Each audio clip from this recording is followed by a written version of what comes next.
Amplop itu berwarna krem, mahal, jenis yang selalu dikatakan mantan suamiku Gilang tidak mampu kita beli. Tapi ini bukan tagihan atau pemberitahuan terlambat atau pengingat lain tentang betapa miskinnya aku. Ini adalah undangan pernikahan.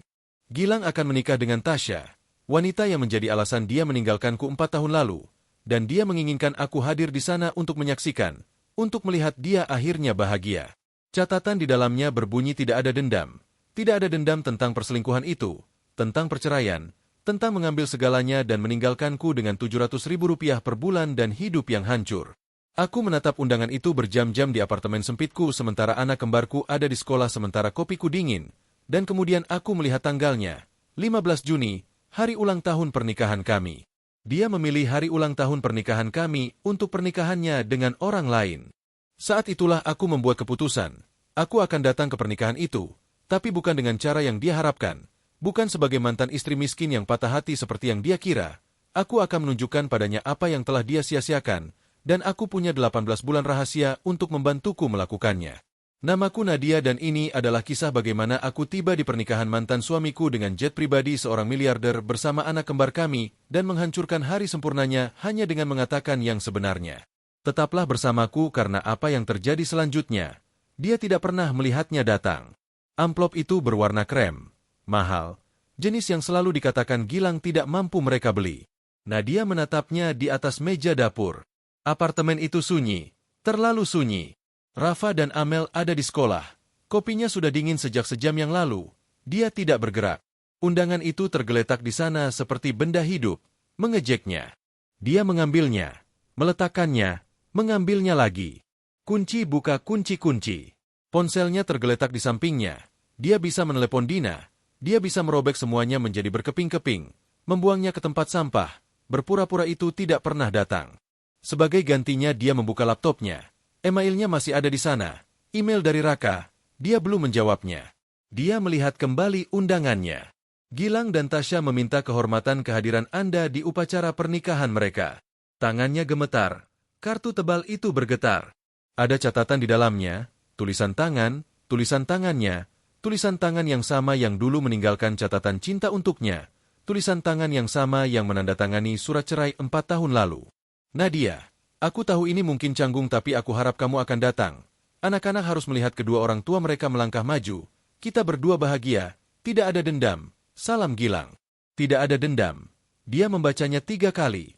Setiap kali kata-kata itu semakin tidak masuk akal. Tidak ada dendam tentang perselingkuhan, tentang perceraian, tentang mengambil segalanya dalam penyelesaian sementara dia mendapat Rp700.000 sebulan di akhir pekan bersama anak-anaknya. Dia memeriksa tanggalnya lagi. Harus memastikan, 15 Juni, napasnya tertahan, 15 Juni, hari ulang tahun pernikahan mereka, hari mereka menikah 12 tahun lalu, hari dia mengenakan kerudung peninggalan neneknya dan berjanji untuk mencintainya selamanya. Dia telah memilih hari ulang tahun pernikahan mereka untuk pernikahannya dengan orang lain. Undangan itu terlepas dari jari-jarinya, jatuh menghadap ke atas di atas meja. Sebuah kenangan menghantamnya. 4 tahun lalu hampir di hari yang sama, Gilang pulang kerja lebih awal. Dia ada di dapur. Si kembar berusia 4 tahun bermain dengan balok-balok kayu, membangun menara dan merobohkannya sambil tertawa. Dia sedang membuat makan malam, spaghetti, makanan favoritnya. Dia berdiri di ambang pintu, melonggarkan dasinya, menatapnya dengan mata yang tidak menyimpan apa-apa. Kita perlu bicara, katanya. 4 kata itu mengubah segalanya. Aku ingin bercerai. Tidak ada penjelasan, tidak ada peringatan, tidak ada kesempatan untuk memperbaiki apapun yang rusak. Dia ingat menjatuhkan sendok kayu. Saus merah tumpah di lantai di bajunya. Apa? Mengapa Gilang? Apa yang kamu bicarakan? Aku bertemu seseorang. Seseorang yang mengerti aku. Seseorang yang memahami ambisiku. Seseorang yang bukan ini. Dia menunjuk samar padanya. Pada dapur, pada hidup mereka. Seseorang yang lebih muda. Seseorang yang lebih cantik. Seseorang yang tidak lelah membesarkan anak-anak balita. Siapa dia berbisik? Tasya. Tasya temannya. Wanita yang ada di pesta pernikahan mereka, wanita yang datang ke pembaruan sumpah mereka 3 tahun sebelumnya. Nadia menggelengkan kepalanya, mendorong kenangan itu menjauh. Tapi kenangan itu tetap datang. Proses perceraian. Pengacara Gilang adalah hiu berbaju jas. Pengacara Nadia baru lulus sekolah hukum, murah, satu-satunya yang mampu dia beli. Gilang mempertahankan segalanya. Rumah, tabungan, rekening pensiun, Pengacaranya berargumen bahwa Nadia tidak memiliki karir, tidak ada pendapatan, tidak ada aset atas namanya. Dia adalah ibu rumah tangga, itu pilihannya. Dia mendapat Rp700.000 sebulan sebagai nafkah anak, akhir pekan bersama si kembar, tidak ada yang lain. Hakim hampir tidak menatapnya ketika dia membuat keputusan. Nadia membuka matanya. Dia masih di dapurnya, masih memegang kopi dinginnya. 4 tahun berjuang, 2 pekerjaan yang hampir tidak cukup untuk menutupi sewa, kunjungan ke ban makanan yang dia sembunyikan dari anak-anak, pesta ulang tahun yang tidak mampu dia adakan, 4 tahun Ibu Gilang, Ratna, menelepon untuk mengatakan hal-hal seperti kalau kamu lebih merawat dirimu sendiri, mungkin dia tidak akan selingkuh. 4 tahun melihat Rafa dan Amel setiap akhir pekan lain, kehilangan waktu tidur. Dan pertunjukan sekolah dan gigi susu yang tanggal pertama, 4 tahun menjadi tidak terlihat. Dia mengambil ponselnya, membuka fotonya, menggulir kembali. Di sana, hari pernikahannya, dia berusia 27 tahun, gaun putih, bunga di rambutnya, tersenyum begitu lebar pasti sakit. Dia tidak mengenali wanita itu. Wanita itu punya mimpi. Wanita itu percaya pada akhir yang bahagia. Wanita itu bodoh. Nadia meletakkan ponselnya, melihat undangan itu lagi, tidak ada dendam. Sesuatu yang panas dan tajam terpelintir di dadanya. Laptopnya berbunyi, email lain dari Raka. Dia membukanya. Nadia, aku tahu kamu butuh ruang. Aku mengerti, tapi aku di sini saat kamu siap. Selalu Raka. Raka yang baik dan sabar. Pria yang dia temui 18 bulan lalu ketika dia menumpahkan kopi ke laptopnya di kedai kopi. Pria yang tertawa alih-alih marah. Pria yang tidak dia tahu adalah miliarder teknologi sampai kencan kelima mereka ketika seseorang mengenalinya. Raka yang menerima bahwa dia perlu menjaga hubungan mereka tetap pribadi. Bahwa mantan suaminya tidak bisa tahu. Bahwa si kembar tidak bisa bertemu dengannya dulu. Raka yang tidak pernah sekalipun mengeluh. Yang tidak pernah memaksa. Yang hanya menunggu. Bel pintu berbunyi. Nadia melompat. Menumpahkan kopi dingin di atas meja. Dia tidak mengharapkan siapapun. Dia melihat melalui lubang pintu. Seorang pria bersetelan jas berdiri di sana, profesional serius, memegang paket bertanda rahasia, jantungnya berdebar, dia membuka pintu. Nadia? Ya, tolong tanda tangan di sini. Dia menandatangani, dia menyerahkan paket itu, pergi tanpa sepatah kata pun. Nadia menutup pintu, menguncinya, menatap paketnya, berat, tampak resmi, tidak ada alamat pengirim, dia membukanya perlahan. Di dalamnya ada dokumen, tiket pesawat, dan catatan. Tulisan tangan. Kamu tidak harus menyembunyikan kita lagi. Biarkan aku ada di sana. Biarkan mereka melihatmu seperti aku melihatmu. Kamu pantas masuk ruangan itu seperti kamu memiliki dunia karena memang demikian. Selalu Raka. Penglihatannya kabur. Di bawah catatan itu ada kertas-kertas hukum. Dia membalik-baliknya. Tangannya gemetar.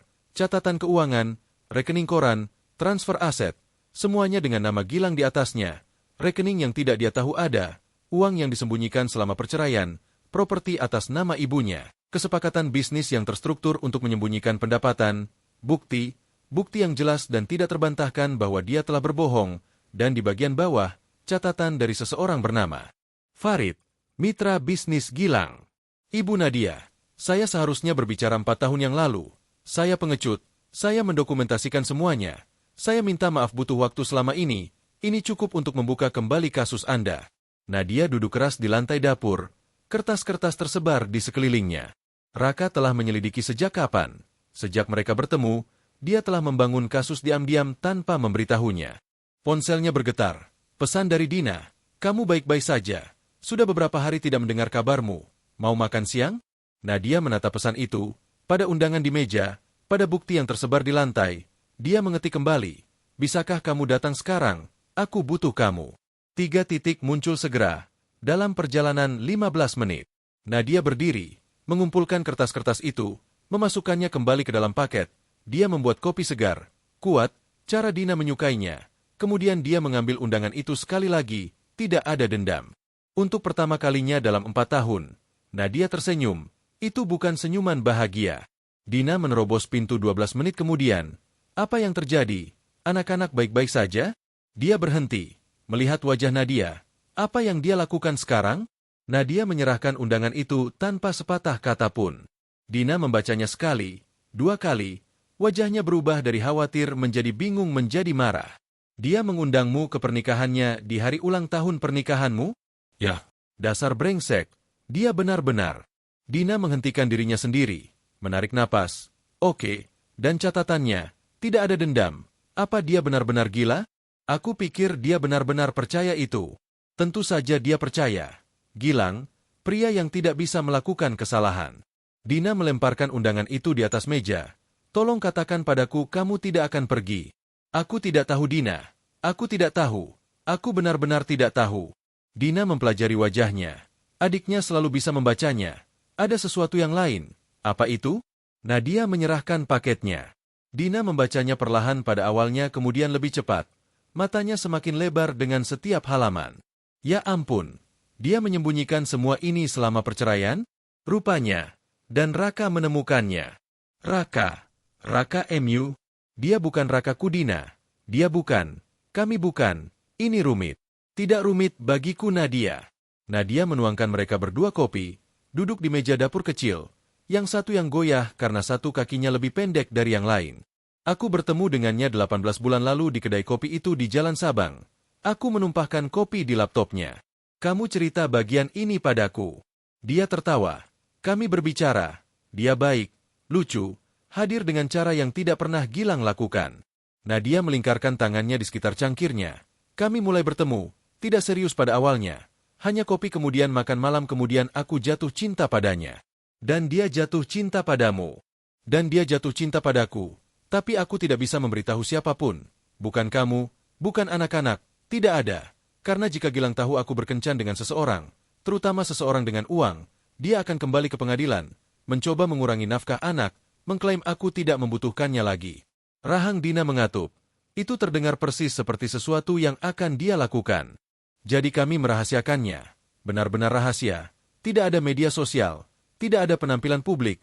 Hanya kami secara pribadi. Dan Raka baik-baik saja dengan itu? Dia bilang dia mengerti bahwa aku perlu melindungi si kembar. Bahwa dia bisa menunggu. Suara Nadia retak sedikit. Dia sudah menunggu 18 bulan Dina. Dan aku terus menarik diri. Terus mendorongnya kembali karena aku ketakutan. Takut apa? Segalanya. Dia pergi. Dia menyadari aku tidak layak. Dia seperti Gilang. Dia menggelengkan kepalanya. Aku tahu itu tidak adil untuk Raka. Dia tidak pernah memberiku alasan untuk meragukannya. Tapi aku tidak bisa menahannya. Dina meraih melewati meja. Mengambil tangan Nadia. Kamu bukan masalahnya. Kamu tahu itu kan? Apakah aku? Gilang membuatmu berpikir kamu adalah masalahnya. Dia menghabiskan bertahun-tahun merobohkanmu. Membuatmu kecil. Membuatmu berpikir kamu beruntung dia tinggal selama yang dia lakukan. Tapi itu semua bohong Nadia. Semuanya. Nadia menarik tangannya kembali. Berdiri, mondar-mandir ke jendela. Di luar dunia terlihat normal. Orang-orang berjalan-jalan dengan anjing. Anak-anak naik sepeda. Dia bilang aku tidak cukup ambisius. Bahwa aku membiarkan diriku pergi. Bahwa aku membosankan. Dia selingkuh darimu dengan temanmu. Pendapatnya tidak dihitung. Tapi bagaimana jika dia benar? Bagaimana jika aku memang membiarkan diriku pergi? Bagaimana jika aku membosankan? Nadia berbalik menghadap adiknya. Aku sangat fokus pada si kembar. Menjaga rumah tetap sempurna. Menjadi istri yang sempurna. Mungkin aku lupa menjadi menarik.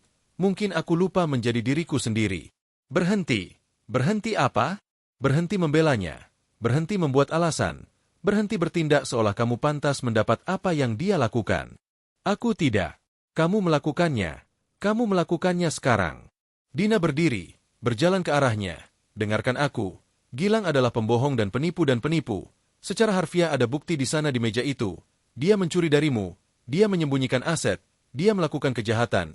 Dan kamu berdiri di sini bertanya-tanya apakah kamu tidak cukup cantik untuknya. Mata Nadia terbakar. Dia berkedip keras. Aku melihat wanita itu di foto pernikahan kami dan aku tidak mengenalnya lagi. Aku tidak tahu kemana dia pergi. Dia masih di sini.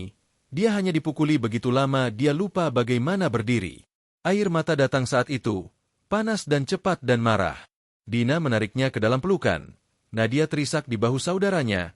4 tahun kesedihan yang tertahan mengalir keluar. Aku sangat lelah Dina. Aku sangat lelah berjuang. Berpura-pura aku baik-baik saja. Bertindak seolah aku baik-baik saja ketika aku tenggelam. Aku tahu. Aku bekerja 2 pekerjaan dan aku masih tidak mampu membeli sepatu baru untuk anak-anak. Aku tidak bisa membawa mereka berlibur. Aku tidak bisa memberi mereka apapun. Kamu memberi mereka cinta.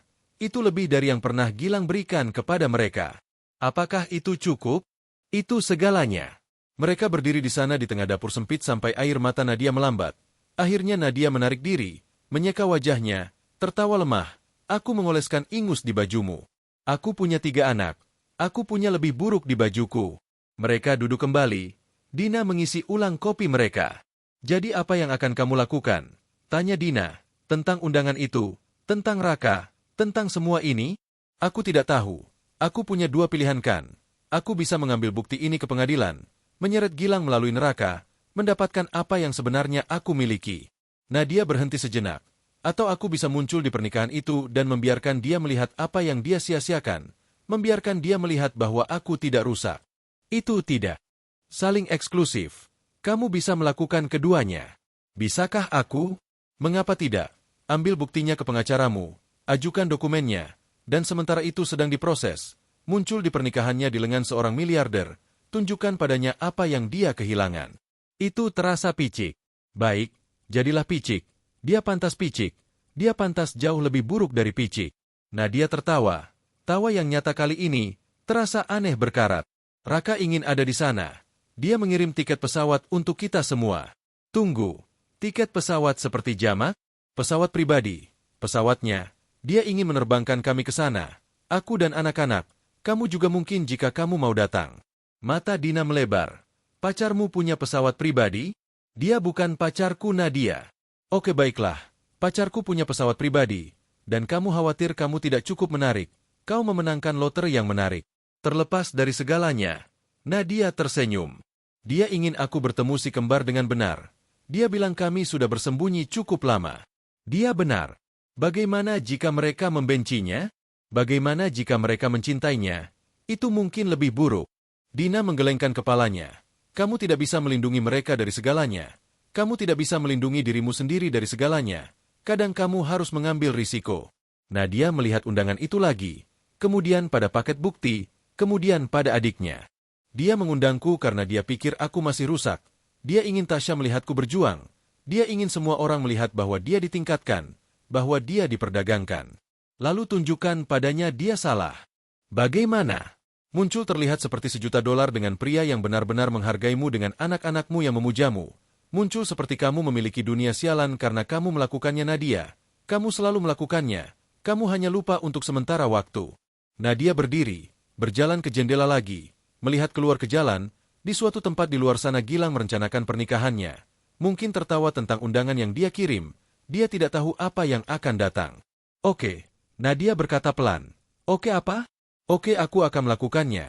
Aku akan pergi. Aku akan membawa Raka. Aku akan membawa anak-anak. Dan aku akan masuk ke pernikahan itu seperti aku memiliki tempatnya. Dina menyeringai. Itu adikku. Tapi pertama-tama aku perlu melakukan sesuatu. Apa? Nadia mengambil ponselnya, membuka pesannya, menemukan nama Raka. Dia mengetik dengan hati-hati.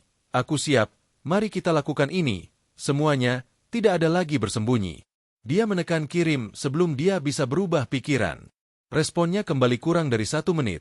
Aku berharap kamu akan mengatakan itu. Kapan aku bisa melihatmu? Nadia tersenyum. Senyuman nyata kali ini. Malam ini, datang malam ini. Saatnya kamu bertemu adikku dan segera anak-anakku. Aku akan ada di sana jam 7. Dina membaca dari balik bahunya. Malam ini, kamu memperkenalkannya malam ini? Tidak ada lagi menunggu. Tidak ada lagi bersembunyi. Jika aku akan melakukan ini, aku melakukannya sepenuhnya. Bagus. Sudah saatnya. Mereka membersihkan dapur bersama, menyimpan bukti dengan aman, menggantung undangan di kulkas dengan magnet, pengingat, tantangan. Saat Dina akan pergi, dia berbalik. Nadia?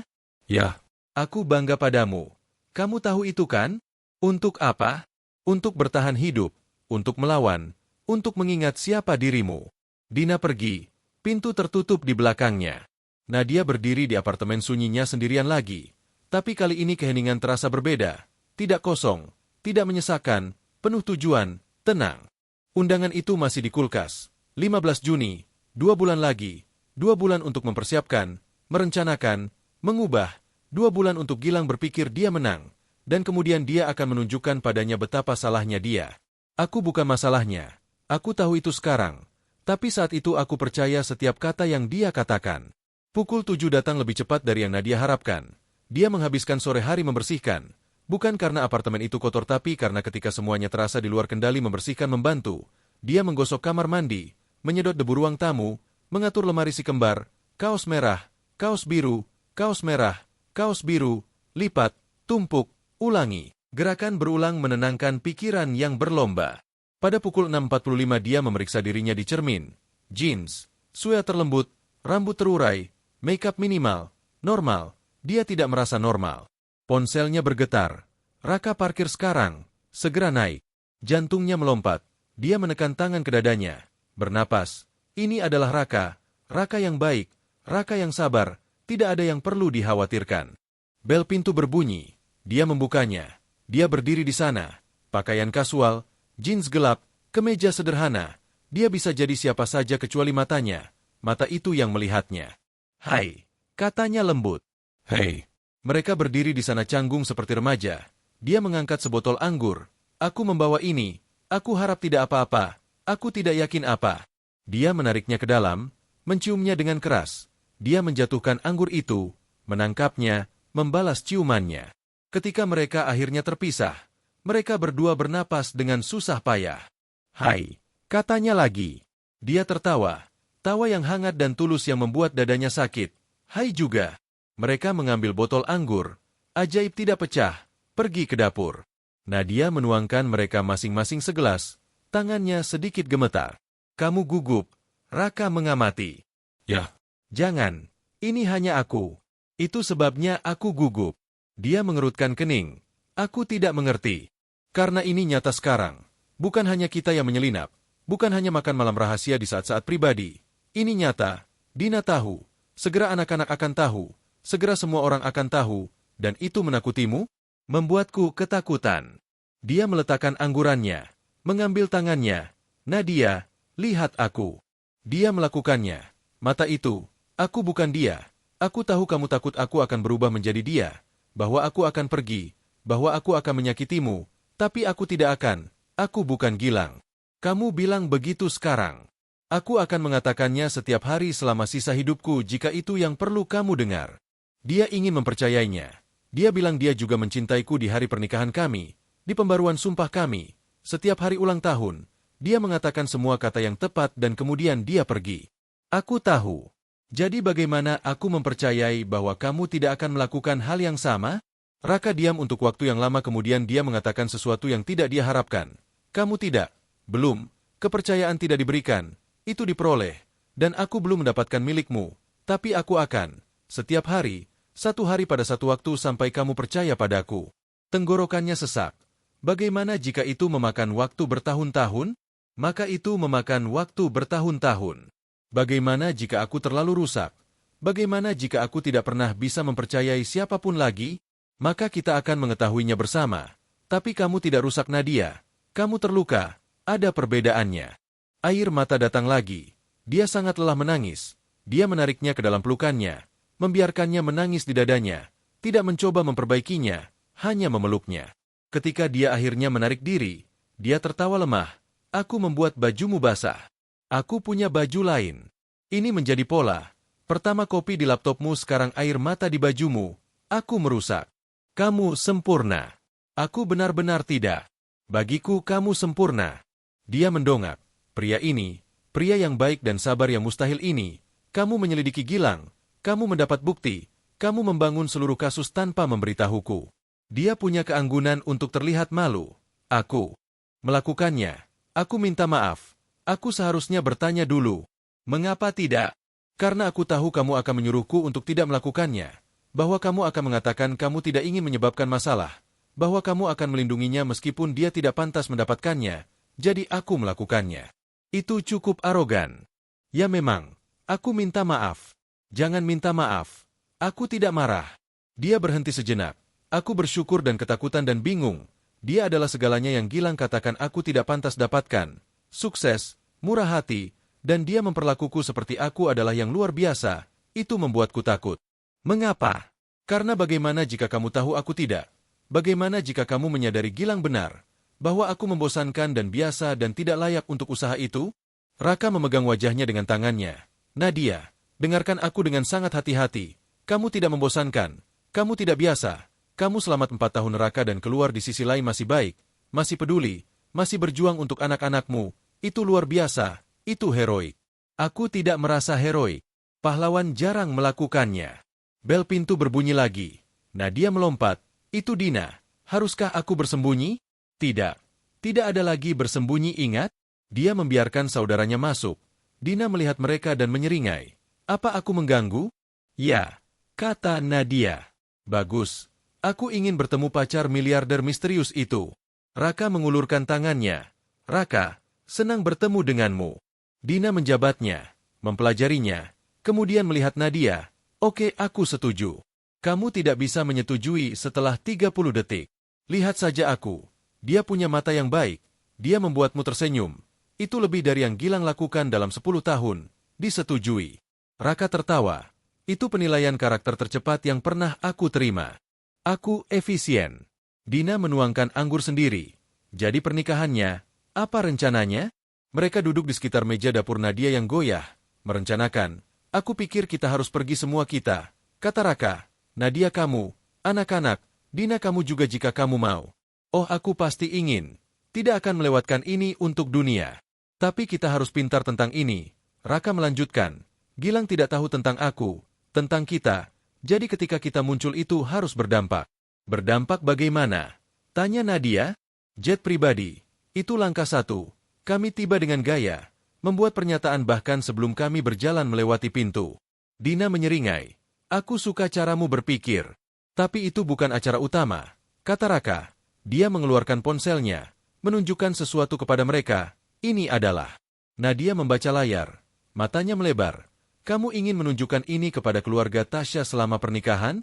Bukan selama. Selama resepsi, secara bijaksana, ayahnya berhak tahu apa yang dia investasikan. Keluarga Tasya kaya. Tanya Dina. Sangat, dan bisnis Gilang gagal. Dia telah menggelapkan, menyembunyikan kerugian. Keluarganya akan berinvestasi 15 miliar rupiah berdasarkan proyeksi palsu. Jika kami tidak mengatakan sesuatu mereka akan kehilangan segalanya. Nadia menggelengkan kepalanya perlahan. Jadi ini bukan tentang balas dendam. Ini tentang melindungi mereka. Sebagian, tapi kebanyakan tentang kebenaran. Gilang telah berbohong kepada semua orang. Kepadamu, kepada Tasya, kepada keluarganya, kepada mitra bisnisnya. Seseorang perlu menghentikannya. Siapa lagi yang tahu tentang buktinya? Farid, mitra bisnis Gilang. Dialah yang mendokumentasikan segalanya. Dia ingin membantu. Dia merasa bersalah karena tidak berbicara selama perceraianmu. Aku ingat Farid. Dia selalu tampak baik. Tidak nyaman di sekitar Gilang kadang-kadang. Dia ingin membuat ini benar. Mereka berbicara berjam-jam. Membuat rencana, merevisi rencana. Pada saat Dina pergi sudah lewat tengah malam. Raka berdiri untuk pergi juga. Tinggal, kata Nadia pelan. Dia menatapnya. Kamu yakin? Tidak, tapi tetaplah. Dia tinggal. Mereka berbaring di tempat tidur kecilnya. Tidak menyentuh, hanya berada. Ceritakan tentang pertama kali kamu melihatku, kata Nadia ke dalam kegelapan. Kedai kopi? Ya. Kamu bergegas masuk. Rambut di mana-mana, tas jatuh dari bahumu. Kamu memesan kopi besar hitam tanpa gula. Barista mengatakan sesuatu dan kamu tertawa. Tawa yang nyata, bukan sopan, hanya tulus. Dan aku pikir ya aku ingin mengenal orang itu, orang yang tertawa seperti itu. Kemudian aku menumpahkan kopi ke laptopmu. Tumpahan kopi terbaik dalam hidupku. Dia berbalik menghadapnya. Mengapa aku? Kamu bisa memiliki siapa saja. Model, aktris, CEO. Mengapa seorang ibu tunggal yang miskin di kedai kopi? Karena kamu nyata. Karena ketika aku berbicara denganmu aku bukan Raka miliarder teknologi mogul. Aku hanya Raka, hanya aku, dan kamu menyukaiku. Aku menyukaimu. Itu masalahnya. Bagaimana itu masalah? Karena menyukaimu berarti mempercayaimu. Dan mempercayaimu berarti mempertaruhkan segalanya. Dan aku tidak tahu apakah aku bisa bertahan lagi rusak. Dia berguling menghadapnya. Maka jangan pikirkan tentang selamanya. Pikirkan saja tentang sekarang. Sekarang, apakah kamu baik-baik saja sekarang? Ya. Maka itu cukup. Kita akan khawatir tentang besok ketika itu datang. Dia menciumnya. Lembut, penuh janji dan ketakutan dan harapan. Ketika mereka tertidur, dia bermimpi tentang pernikahan, tentang undangan berwarna krem, tentang berjalan ke ruangan penuh orang yang mengharapkannya untuk menjadi kecil, dan tentang berjalan masuk dengan tegak sebagai gantinya. Aku punya pilihan. Ambil bukti ke pengadilan dan seret dia melalui neraka. atau muncul di pernikahan itu dan biarkan dia melihat apa yang dia sia-siakan. Keduanya terasa seperti keadilan, tidak ada yang terasa cukup. 2 minggu berikutnya berlalu dalam kabur. Nadia mengajukan dokumen, mengambil bukti ke pengacaranya, memulai proses untuk membuka kembali kasus perceraiannya. Pengacaranya, seorang wanita tajam bernama Intan, melihat semuanya dengan mata melebar. Ini substansial, ini benar-benar substansial. Dari mana kamu mendapatkan ini? Seorang teman. Beberapa teman. Ini cukup untuk tidak hanya membuka kembali kasusmu tetapi berpotensi menekan tuduhan kriminal. Apakah kamu ingin mengejar itu? Nadia memikirkannya. Tentang Gilang di Borgol, di pengadilan, di penjara. Dia pikir dia menginginkan itu. Tapi duduk di kantor Intan, dia menyadari sesuatu. Dia tidak peduli apa yang terjadi pada Gilang. Tidak lagi. Dia hanya ingin apa yang terhutang padanya. Mari kita mulai dengan membuka kembali kasus ini. Dapatkan penyelesaian yang adil, kita bisa membahas tuduhan kriminal nanti. Intan mengangguk. Pintar. 1 langkah pada 1 waktu. Berapa lama ini akan memakan waktu? Bulan, mungkin setahun. Hal-hal ini bergerak lambat terutama ketika pihak lain akan melawan. Dan Gilang akan melawan. Ini membuatnya terlihat buruk, sangat buruk. Bagus. Intan tersenyum. Aku menyukaimu. Mari kita hancurkan dia. Nadia meninggalkan kantor merasa lebih ringan, lebih kuat. Dia telah mengambil langkah pertama, langkah tersulit. Sekarang datang bagian kedua. Raka ingin bertemu si kembar dengan benar. Pemikiran itu membuatnya takut. Dia berbicara dengan mereka dengan hati-hati, mendudukan mereka setelah makan malam suatu malam. Mereka sekarang 8 tahun, cukup tua untuk mengerti. Ibu, kamu membuat wajah seriusmu, kata Amel. Apa kami dalam masalah? Tidak sayang, tidak ada masalah. Aku hanya perlu bicara denganmu tentang sesuatu. Rafa meletakkan tabletnya. Apakah ini tentang ayah? Tidak. Ya semacam tapi kebanyakan tentang aku. Oke. Mereka terlihat khawatir. Aku punya teman. Teman yang baik. Seseorang yang telah aku temui untuk sementara waktu. Dan dia ingin bertemu denganmu jika itu tidak apa-apa. Diam. Kemudian Rafa bertanya pertanyaan yang dia takutkan. Apakah dia pacarmu? Karena ayah bilang kamu tidak akan pernah menemukan siapapun sebaik dia? Kata-kata itu menghantam seperti tamparan. Nadia menjaga wajahnya netral. Tenang, ayahmu mengatakan itu? Ya, dia bilang kamu terlalu. Aku tidak tahu. Dia menggunakan kata-kata yang tidak aku mengerti. Tapi dia bilang tidak ada yang mau berkencan denganmu. Amel mengangguk. Dia bilang kamu tidak merawat dirimu sendiri. Itulah sebabnya dia pergi. Karena kamu menjadi malas. Tangan Nadia mengepal di pangkuannya di bawah meja di mana mereka tidak bisa melihat. Dia ingin berteriak, untuk marah. Sebagai gantinya dia bernapas. Ayahmu salah. Aku tidak menjadi malas. Aku merawatmu juga. Dan itu adalah pekerjaan yang sulit. Benar-benar pekerjaan yang sulit. Lebih sulit daripada pekerjaan apapun yang pernah aku miliki. Kami tahu itu, kata Amel dengan cepat. Kami tahu kamu bekerja keras. Dan untuk temanku, namanya Raka, dia baik, dia lucu. Dan ya dia adalah seseorang yang istimewa bagiku. Tapi aku perlu kamu tahu sesuatu. Selalu, sesuatu yang sangat penting. Mereka menunggu. Tidak ada yang akan menggantikan ayahmu. Dia adalah ayahmu. Itu tidak berubah. Tapi aku diperbolehkan untuk bahagia juga. Aku diperbolehkan memiliki seseorang dalam hidupku yang peduli padaku. Apakah itu tidak apa-apa? Rafa melihat Amel. Beberapa komunikasi kembar diam. Akhirnya Rafa berkata, apakah dia membuatmu tersenyum? Ya. Senyum nyata. Bukan yang palsu yang kamu lakukan ketika ayah berbicara tentang Tasya? Hati Nadia hancur. Mereka memperhatikan. Tentu saja mereka memperhatikan. Senyum nyata. Maka kurasa tidak apa-apa. Amel mengangguk. Kapan kami bertemu dengannya? Akhir pekan ini, Sabtu, kami akan pergi ke taman, mendapatkan es krim. Hanya bergaul, tidak ada tekanan. Jika kamu tidak menyukainya kami akan mencari tahu. Tapi aku harap kamu memberinya kesempatan. Oke. Kata mereka bersama. Malam itu setelah mereka tidur, Nadia menelepon Dina. Dia memberitahu mereka aku malas, bahwa aku membiarkan diriku pergi, bahwa tidak ada yang menginginkan aku. Dasar brengsek. Dina menghentikan dirinya sendiri, menarik napas. Dia mengatakan itu kepada anak-anak berusia 8 tahun? Rupanya. Nadia, kamu perlu mendokumentasikan ini. Beritahu pengacaramu, ini adalah alienasi orang tua, kamu bisa menggunakan ini. Aku tahu. Aku akan. Tapi sekarang aku hanya perlu memberitahu seseorang, karena jika aku tidak mengatakannya dengan keras aku akan berteriak. Maka berteriak. Aku akan menunggu. Jadi Nadia berteriak ke bantal, keras dan panjang dan marah. Ketika dia selesai, Dina berkata dengan tenang, Merasa lebih baik? Sedikit. Bagus. Sekarang dengar, Raka bertemu anak-anak akhir pekan ini besar. Itu langkah yang tepat, tapi kamu perlu mempersiapkan dirimu. Untuk apa? Untuk mereka mencintainya. Karena jika mereka mencintainya dan dia pergi itu akan menghancurkan mereka. Itu akan menghancurkanmu. Jadi kamu perlu yakin, benar-benar yakin bahwa dia berada di dalam ini untuk nyata. Aku yakin. Apakah kamu? Karena 2 minggu yang lalu kamu siap untuk terus bersembunyi selamanya? Nadia diam. Aku ketakutan setiap hari. Aku bangun mengharapkannya untuk menyadari aku tidak layak, bahwa dia telah membuat kesalahan, bahwa dia bisa melakukan lebih baik. Itu kata-kata Gilang di kepalamu, bukan kebenaran. Bagaimana aku membedakan lagi? Dengan melihat bukti. Apakah Raka pernah membuatmu merasa kecil? Tidak. Apakah dia pernah mengkritikmu, merendahkanmu, membuatmu merasa kurang dari? Tidak. Apakah dia mendorongmu, bergegas kamu, menuntut hal-hal yang tidak siap kamu lakukan?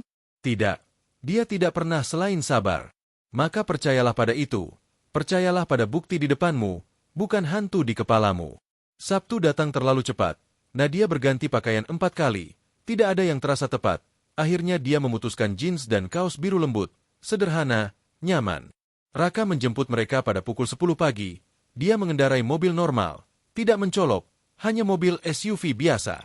Si kembar naik ke kursi belakang. Curiga, terjaga. Hai, kata Raka gugup. Aku Raka, sangat senang bertemu kalian berdua. Diam. Kemudian Amel bertanya, berapa banyak uang yang kamu punya? Amel, Nadia berbalik. Kamu tidak bisa bertanya kepada orang. Mengapa tidak? Aku ingin tahu. Raka tertawa. Tawa yang nyata, tidak nyaman. Hanya terhibur. Itu pertanyaan yang adil. Aku punya lebih banyak uang daripada yang aku butuhkan dan kurang dari yang aku inginkan. Itu bukan jawaban. Rafa menunjukkan. Kamu benar. Itu bukan. Jawaban yang sebenarnya adalah rumit. Tapi jawaban sederhananya adalah cukup untuk merasa nyaman. Cukup untuk membantu orang yang aku sayangi. Tidak cukup untuk menyelesaikan setiap masalah di dunia. Tapi cukup untuk membuat perbedaan. Rafa mempertimbangkan ini. Apakah kamu mencoba membeli kami? Karena pacar ayah melakukan itu. Dia membeli kami barang dan berpikir itu membuat kami menyukainya? Aku tidak mencoba membeli kalian. Aku mencoba mengenal kalian. Dan aku harap kalian akan mengenalku. Jika kalian tidak menyukaiku itu tidak apa-apa. Tapi aku harap kalian akan memberiku kesempatan. Mereka pergi ke taman. Bukan taman mewah. Hanya taman lingkungan biasa dengan ayunan dan seluncuran. Raka mendorong Amel di ayunan. Bermain basket dengan Rafa. Duduk dengan Nadia di bangku dan tidak mencoba memegang tangannya di depan mereka. Dia memberi mereka ruang, waktu, ruang untuk menyesuaikan. Setelah 1 jam, Amel berlari. Raka, bisakah kamu mendorongku lebih tinggi? Dada Nadia sesak. Amel telah memanggilnya dengan nama, bukan teman ibu, Raka. Saat makan siang mereka mendapat pizza, tempat favorit anak-anak, tidak ada yang istimewa. Tapi mereka tertawa, berbicara, bertindak normal. Rafa mengatakan kepada Raka tentang kelas matematikanya. Tentang bagaimana dia menyukai pola dan angka. Amel mengatakan kepadanya tentang proyek seninya, tentang naga yang dia gambar yang bisa bernapas api berwarna berbeda tergantung pada suasana hatinya. Raka mendengarkan, benar-benar mendengarkan, mengajukan pertanyaan, mengingat detail. Ketika mereka kembali ke apartemen, si kembar berlari masuk untuk bermain. Raka dan Nadia berdiri di samping mobilnya. Mereka luar biasa, katanya. Mereka menyukaimu. Aku menyukai mereka. Bagaimana jika mereka terikat? Bagaimana jika kamu? Dia menciumnya, memotong pikiran berpilinnya. Aku tidak akan kemana-mana. Aku di sini. Aku sepenuhnya masuk. Berhenti menunggu aku pergi. Aku mencoba. Coba lebih keras. Dia tertawa, menciumnya kembali. Oke, aku akan mencoba lebih keras. Malam itu setelah Raka pergi, Amel naik ke tempat tidur Nadia. Ibu. Ya sayang. Aku suka Raka. Dia baik. Aku senang. Apakah dia akan sering ada? Apakah itu tidak apa-apa? Amel memikirkannya. Ya, aku pikir begitu. Dia tidak mencoba menjadi ayah. Dia hanya Raka. Itu tidak apa-apa. Nadia memeluk putrinya erat. Menghirup bau shamponya, stroberi. Aku mencintaimu, Emmy. Aku juga mencintaimu, ibu. Rafa datang padanya pagi berikutnya sementara Amel menonton TV. Ibu. Boleh aku bertanya sesuatu? Selalu. Apakah kamu akan menikahi Raka? Aku tidak tahu. Kami belum membicarakan itu. Mengapa? Karena jika kamu melakukannya, apakah itu berarti kami harus memanggilnya ayah? Tidak sayang, tidak pernah. Kamu sudah punya ayah. Raka hanya akan menjadi Raka, orang dewasa yang peduli padamu, tapi bukan ayahmu, tidak pernah ayahmu, kecuali kamu menginginkan itu. Rafa mengangguk lega. Oke, karena ayah agak jahat kadang-kadang. Tapi dia masih ayah. Aku tidak ingin yang baru. Kamu tidak harus punya yang baru. Tapi Raka tidak apa-apa. Dia benar-benar mendengarkan ketika aku berbicara tentang matematika. Ayah selalu keluar zona. Aku perhatikan itu. Jadi ya, dia bisa bertahan. Nadia memeluknya. Anaknya yang serius dan penuh pemikiran. Aku mencintaimu, Rafa. Aku juga mencintaimu. 2 minggu kemudian Gilang menelepon. Nadia menatap namanya di ponselnya. Dia tidak berbicara dengannya dalam 6 minggu.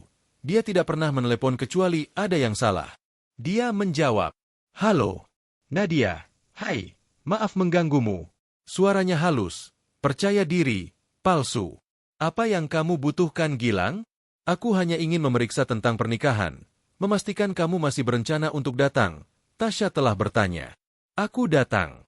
Bagus, itu bagus. Dan hanya, aku tahu uang ketat. Undangan mengatakan pakaian formal. Tapi jika kamu perlu mengenakan sesuatu yang lebih sederhana itu benar-benar baik, tidak ada yang akan menilai.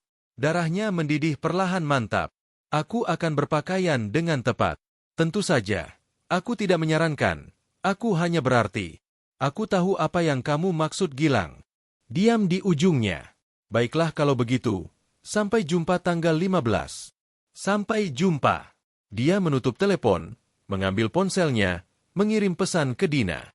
Dia baru saja menelepon untuk memberitahuku tidak apa-apa jika aku tidak mampu membeli gaun yang bagus. Respon Dina. Oh, dia akan menyesalinya. Kemudian dia mengirim pesan kepada Raka. Apakah kamu yakin tentang ini? Tentang semua ini? Responnya datang segera. Aku tidak pernah lebih yakin tentang apapun. Bahkan jetnya? Terutama jetnya. Dia tersenyum, meletakkan ponselnya, melihat kalender, menghitung hari-hari, 4 minggu sampai pernikahan. 4 minggu sampai Gilang belajar pelajaran terbesar dalam hidupnya. Dia melakukan apa yang selalu dia lakukan ketika kewalahan. Dia mengatur ulang laci dapur pada tengah malam, garpu, pisau, sendok, keteraturan dari kekacauan. 2 minggu sebelum pernikahan, segalanya berubah. Nadia ada di tempat kerja. Pekerjaan paginya melakukan entry data dari rumah. Ponselnya berdering. Sekolah, jantungnya berhenti. Sekolah tidak pernah menelepon kecuali ada yang salah. Ibu Nadia. Ini Pak Mursid. Aku menelepon tentang Rafa. Apakah dia terluka? Tidak, tidak ada yang seperti itu. Tapi kami punya insiden hari ini saat makan siang. Bisakah kamu datang? Dia ada di sana dalam 20 menit. Rafa duduk di kantor kepala sekolah. Bibirnya berdarah, buku-buku jarinya tergores. Anak laki-laki lain duduk di seberangnya menangis. Apa yang terjadi? Tanya Nadia. Pak Mursid mendesah. Ada perkelahian. Rafa memukul Tegar. Rafa tidak memukul orang. Aku tahu itulah sebabnya aku memanggilmu alih-alih menangguhkannya langsung. Tapi dia memukul Tegar. Keras. Hidung Tegar mungkin patah. Nadia melihat putranya yang tenang dan lembut yang mengatur mainannya berdasarkan warna. Mengapa? Dia bertanya padanya langsung. Rafa melihat ke lantai. Dia mengatakan sesuatu. Apa yang dia katakan? Dia bilang kamu adalah penggali emas. Bahwa kamu berkencan dengan orang kaya untuk uangnya. Bahwa semua orang tahu kamu bangkrut dan putus asa, dan kamu mungkin. Dia berhenti. Aku tidak bisa mengatakan sisanya. Itu kata-kata buruk. Ibu anak laki-laki lain meledak menangis. Tegar, mengapa kamu mengatakan itu? Tegar mengendus. Ayah mengatakannya tadi malam. Dia bilang mantan istri Gilang berkencan dengan beberapa miliarder sekarang dan semua orang tahu dia hanya mengejar uangnya. Dia mengatakannya saat makan malam. Aku hanya mengulanginya. Ruangan menjadi sunyi. Penglihatan Nadia menyempit. Siapa ayahmu? Marwan. Dia bekerja dengan Pak Gilang. Tentu saja dia melakukannya. Tentu saja Gilang telah memberitahu semua orang. Dia berlutut di depan Rafa, mengambil wajahnya di tangannya. Kamu membelaku. Dia berbohong tentangmu. Aku tahu. Tapi kami tidak memukul orang bahkan ketika mereka berbohong. Tapi tidak. Aku tahu kamu marah. Aku tahu kamu ingin melindungiku. Tapi kekerasan bukan jawabannya. Air mata memenuhi mata Rafa. Aku minta maaf. Aku tahu kamu minta maaf. Dia memeluknya, memegangnya erat, Tapi kamu harus meminta maaf kepada Tegar dan menerima hukuman apapun yang Pak Mursid putuskan. Mereka menyelesaikannya, Rafa meminta maaf, Tegar meminta maaf, kedua anak laki-laki mendapat pembinaan. Di mobil Rafa diam. Bagaimana ayah tahu? Dia akhirnya bertanya, tentang Raka? Aku tidak tahu. Aku pikir kami hati-hati. Apakah kamu marah? Padamu tidak pernah. Pada situasi sangat.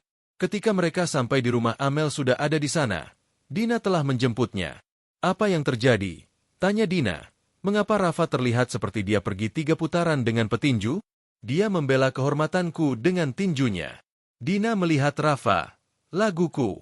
Dina, jangan dorong dia. Aku tidak mendorong kekerasan. Aku memuji sentimennya. Malam itu setelah si kembar tidur, Nadia menelepon Raka. Gilang tahu tentang kita. Bagaimana? Aku tidak tahu, tapi dia memberitahu orang-orang aku penggali emas bahwa aku menggunakanmu untuk uang. Raka diam sejenak. Apakah itu mengganggumu? Apa yang dia katakan? Ya, tidak. Aku tidak tahu. Itu menggangguku bahwa Rafa berkelahi karenanya. Bahwa orang-orang berbicara tentang kita, tentang aku. Nadia, orang-orang akan berbicara tidak peduli apa. Jika kamu bersamaku mereka akan mengatakan kamu mengejar uang. Jika kamu sendirian mereka akan mengatakan kamu pahit dan menyedihkan. Jika kamu berkencan dengan seseorang yang miskin mereka akan mengatakan kamu tidak punya ambisi, kamu tidak bisa menang, jadi berhenti bermain permainan mereka. Ini tidak sesederhana itu. Ini persis sesederhana itu. Satu-satunya pendapat yang penting adalah milikmu dan anak-anakmu dan mungkin adikmu. Semua orang lain bisa berpikir apapun yang mereka inginkan. Itu tidak terasa cukup. Lalu apa yang akan cukup? Dia memikirkannya. Benar-benar memikirkannya. Aku ingin dia melihat. Bukan hanya bahwa aku bersamamu, tapi bahwa aku baik-baik saja, bahwa aku selamat, bahwa aku lebih kuat tanpanya. Maka itulah yang akan kita tunjukkan padanya. Hari berikutnya Gilang menelepon. Dia membiarkannya pergi ke pesan suara. Nadia, kita perlu bicara. Aku mendengar kamu bertemu seseorang. Aku pikir itu bagus. Sungguh aku senang untukmu. Tapi aku perlu tahu apakah ini serius karena jika ya kita perlu membahas bagaimana ini mempengaruhi anak-anak dan pengaturan hak asuh dan nafkah anak. Hubungi aku kembali. Dia menghapusnya, menelepon pengacaranya sebagai gantinya. Dia memancing, kata Intan. Dia ingin tahu apakah dia bisa mengurangi pembayaran sekarang karena kamu berkencan dengan seseorang dengan uang. Bisakah dia? Tidak kecuali kamu menikah, kencan tidak mengubah apapun secara hukum. Tapi dia akan mencoba. Pria seperti Gilang selalu mencoba. Apa yang harus aku lakukan? Abaikan dia, jangan terlibat, biarkan dia mendidih. Dan ketika kami pergi ke pengadilan dengan bukti kami akan menguburnya. Nadia menutup telepon merasa sedikit lebih baik. Amel pulang dari sekolah hari itu dengan gambar, potret keluarga, dia, Rafa, Amel, dan seorang pria tinggi dengan mata baik. Siapa itu? Tanya Nadia, meskipun dia tahu. Raka, dia bagian dari keluarga kita sekarang kan? Apakah kamu ingin dia menjadi? Ya, dia baik dan dia membuatmu tertawa. Kamu tidak tertawa ketika ayah ada. Malam itu Raka datang, membawa pizza, bermain video game dengan Rafa, melihat portofolio seni Amel, setiap gambar naga. Kamu benar-benar berbakat. Dia mengatakan padanya dengan serius. Kamu pikir begitu? Aku tahu begitu. Pernahkah kamu berpikir tentang mengambil kelas seni, seperti yang nyata dengan seorang guru? Ibu bilang mereka terlalu mahal. Raka melihat Nadia. Bagaimana jika aku tahu seseorang yang mengajar seni untuk anak-anak yang mungkin bersedia mengambil siswa? Raka, kamu tidak harus. Aku tidak melakukannya karena aku harus. Aku melakukannya karena Amel berbakat dan pantas mengembangkan bakat itu. Mata Amel melebar. Benarkah kamu melakukan itu? Jika tidak apa-apa dengan ibumu. Tenggorokan Nadia sesak. Tidak apa-apa denganku. Amel melemparkan lengannya di sekitar leher Raka. Terima kasih, terima kasih, terima kasih. Di atas kepalanya Raka bertemu mata Nadia. Ini nyata. Pandangannya berkata, berhenti menunggu itu jatuh terpisah. Kemudian setelah anak-anak tidur mereka duduk di sofa. Tidak menyentuh, hanya dekat. Kamu baik dengan mereka, kata Nadia. Mereka mudah untuk menjadi baik dengan. Rafa berkelahi karena seseorang bilang aku menggunakanmu. Aku dengar. Kamu tidak kesal? Mengapa aku kesal? Dia membela seseorang yang dia cintai. Itu mengagumkan. Dia memukul anak lain dan dia mendapat pembinaan. Dia belajar, itu yang penting. Raka bergeser menghadapnya. Nadia, Aku perlu memberitahumu sesuatu. Perutnya jatuh. Apa? Aku sepenuhnya masuk. Sepenuhnya. Denganmu, dengan anak-anak. Semuanya. Aku tahu kamu menunggu aku lari. Tapi aku tidak akan. Jadi kamu perlu memutuskan. Apakah kamu sepenuhnya masuk juga atau apakah kita akan terus melakukan tarian ini di mana kamu mendorongku setiap kali kita dekat? Aku takut. Aku tahu. Bagaimana jika ini tidak berhasil?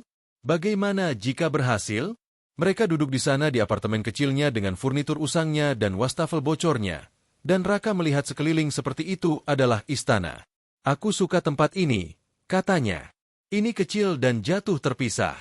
Ini adalah tempat kamu membangun kehidupan. Di mana kamu membesarkan anak-anakmu sendirian. Di mana kamu melayani. Ini luar biasa. Dia menciumnya. Lambat, dalam, penuh ketakutan dan harapan dan kemungkinan. Aku sepenuhnya masuk. Dia berbisik di mulutnya. Aku ketakutan, tapi aku sepenuhnya masuk. Itu semua yang aku butuhkan untuk mendengar. Telepon berdering. Gilang lagi. Dia mengabaikannya. Raka tersenyum. Pilihan yang bagus. Dia akan terus menelepon. Biarkan dia. Kamu tidak punya apa-apa untuk dikatakan padanya. 2 hari kemudian Ratna menelepon. Nadia hampir tidak menjawab, tapi rasa ingin tahu menang. Halo, Nadia. Ini Ratna, Ibu Gilang, kita perlu bicara. Aku tidak berpikir kita punya apa-apa. Ini penting, tolong. Aku meminta bukan memberitahu, tolong. Ada sesuatu dalam suaranya yang membuat Nadia berhenti. Oke, di mana? Restoran halal itu di Jalan Sudirman. Besok siang, tolong datang. Dia menutup telepon sebelum Nadia bisa berdebat. Nadia menatap ponselnya. Menelepon Dina, Ibu Gilang ingin bertemu denganku. Wanita itu yang menghabiskan 10 tahun membuat hidupmu neraka. Ratna itu? Ya. Mengapa? Aku tidak tahu tapi aku akan mencari tahu. Aku ikut denganmu. Dina, kamu tidak harus. Aku datang. Tidak bisa dinegosiasikan. Jika dia mencoba sesuatu aku ada di sana. Akhir diskusi. Jadi hari berikutnya mereka pergi bersama. Ratna sudah ada di sana. Duduk di bilik sudut. Dia terlihat lebih tua dari yang Nadia ingat. Lelah. Sedih. Terima kasih sudah datang, kata Ratna saat mereka duduk. Apa yang kamu inginkan? Tanya Dina dengan belak-belakan. Ratna melihat Nadia, benar-benar melihatnya. Aku berhutang permintaan maaf besar untuk segalanya. Nadia berkedip. Apa? Aku mengerikan padamu selama bertahun-tahun. Aku mendorong Gilang ke arah Tasya. Aku pikir dia lebih baik, keluarga lebih kaya, koneksi lebih baik. Aku pikir aku membantu anakku. Aku salah, sangat salah. Mengapa kamu memberitahuku ini? Tangan Ratna gemetar saat dia meraih gelas airnya. Karena bisnis Gilang gagal. Sudah selama 2 tahun. Uang keluarga Tasya adalah satu-satunya hal yang membuatnya bertahan. Pernikahan pada dasarnya adalah penggabungan bisnis, dan dia berbohong kepada mereka tentang segalanya. Dina condong ke depan. Bagaimana kamu tahu ini? Farid memberitahuku, mitra bisnis Gilang. Dia telah mendokumentasikan segalanya. Dia merasa bersalah, ingin membuat ini benar. Mengapa sekarang? Tanya Nadia. Ratna bertemu matanya.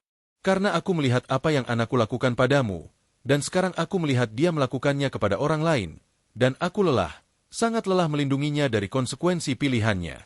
Dia meraih ke dalam tasnya, menarik keluar folder. Ini adalah segalanya, lebih dari apa yang sudah kamu miliki. Rekening koran, pesan teks, email, bukti setiap kebohongan yang dia katakan selama perceraianmu. Nadia mengambil folder, tangan gemetar. Mengapa kamu memberiku ini? Karena kamu pantas lebih baik. Kamu pantas jauh lebih baik daripada apa yang aku bantu dia lakukan padamu. Dan aku tidak bisa memperbaiki masa lalu, tapi mungkin aku bisa membantu masa depan. Mereka duduk di sana di restoran itu. Wanita yang telah membuat Nadia merasa tidak berharga sekarang menyerahkan kunci keadilan. Aku tidak tahu harus berkata apa. Nadia mengakui. Katakan kamu akan menggunakannya. Katakan kamu akan menghentikannya. Katakan kamu tidak akan membiarkan dia melakukan pada Tasya apa yang dia lakukan padamu. Nadia melihat Dina. Saudaranya mengangguk. Aku akan menggunakannya. Semuanya. Ratna mengangguk. Berdiri untuk pergi. Ratna. Nadia memanggil. Apakah kamu datang ke pernikahan? Aku harus. Aku ibunya. Tapi aku tidak akan merayakan. Dia berhenti. Aku harap kamu masuk ke ruangan itu seperti kamu memilikinya. Karena kamu melakukannya. Kamu selalu melakukannya. Kamu hanya lupa untuk sementara waktu. Dia pergi. Dina dan Nadia duduk dalam diam. Itu tidak terduga. Dina akhirnya berkata, "Itu adalah, aku bahkan tidak tahu apa itu. Penebusan mungkin, atau rasa bersalah, atau keduanya." Nadia membuka folder, membalik halaman demi halaman bukti. "Ini adalah segalanya. Ini lebih dari cukup. Jadi apa yang akan kamu lakukan?" Nadia menutup folder, melihat adiknya. "Aku akan pergi ke pernikahan itu. Aku masuk dengan Raka dan anak-anakku, dan aku akan menunjukkan kepada semua orang siapa Nadia sekarang." Nerakaya. Mereka tos di atas pasta. Untuk pertama kalinya dalam 4 tahun Nadia merasa seperti dia menang. Dia pikir aku masih wanita itu, yang meminta maaf karena ada, yang membuat dirinya kecil sehingga dia bisa merasa besar. Wanita itu hilang.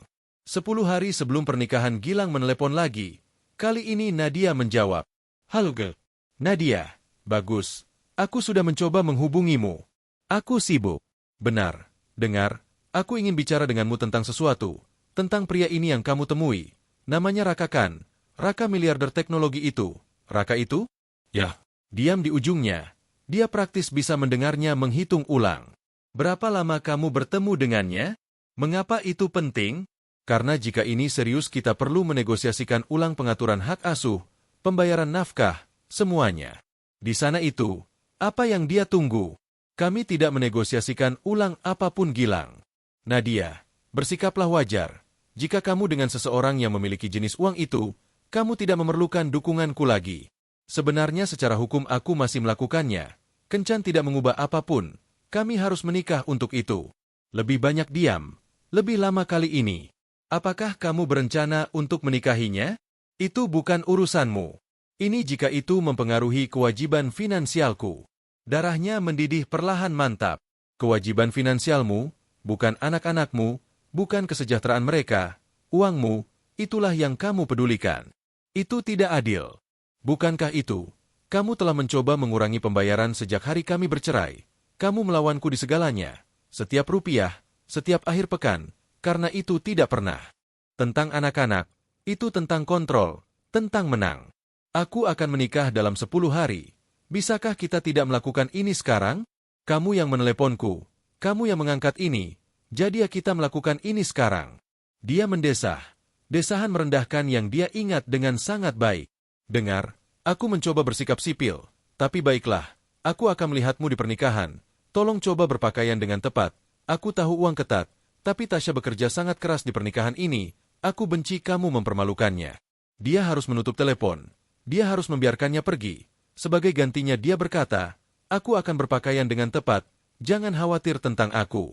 "Bagus. Dan Nadia, aku tahu ini sulit untukmu, melihatku melangkah maju, tapi aku harap kita bisa dewasa tentang ini, untuk anak-anak." Untuk anak-anak, tepatnya, mereka perlu melihat kedua orang tua mereka bahagia bergerak maju. Kamu benar sekali. Mereka perlu melihat itu. Jadi kita baik-baik saja? Kami sempurna. Dia menutup telepon. Duduk di sana di apartemen sunyinya gemetar dengan kemarahan. Dina tiba 15 menit kemudian. Nadia tidak memanggilnya, tapi Dina selalu tahu. Apa yang dia katakan? Nadia mengatakan padanya setiap kata, setiap suku kata merendahkan. Dina mondar-mandir bolak-balik. "Aku ingin memukul dia. Aku benar-benar ingin memukul dia." "Andre, bagaimana kamu ini tenang?" "Aku tidak tenang. Aku marah, tapi aku tidak bisa menunjukkannya. Belum, tidak sampai pernikahan." Dina berhenti mondar-mandir, melihat saudaranya. "Kamu telah berubah. Kamu tahu itu?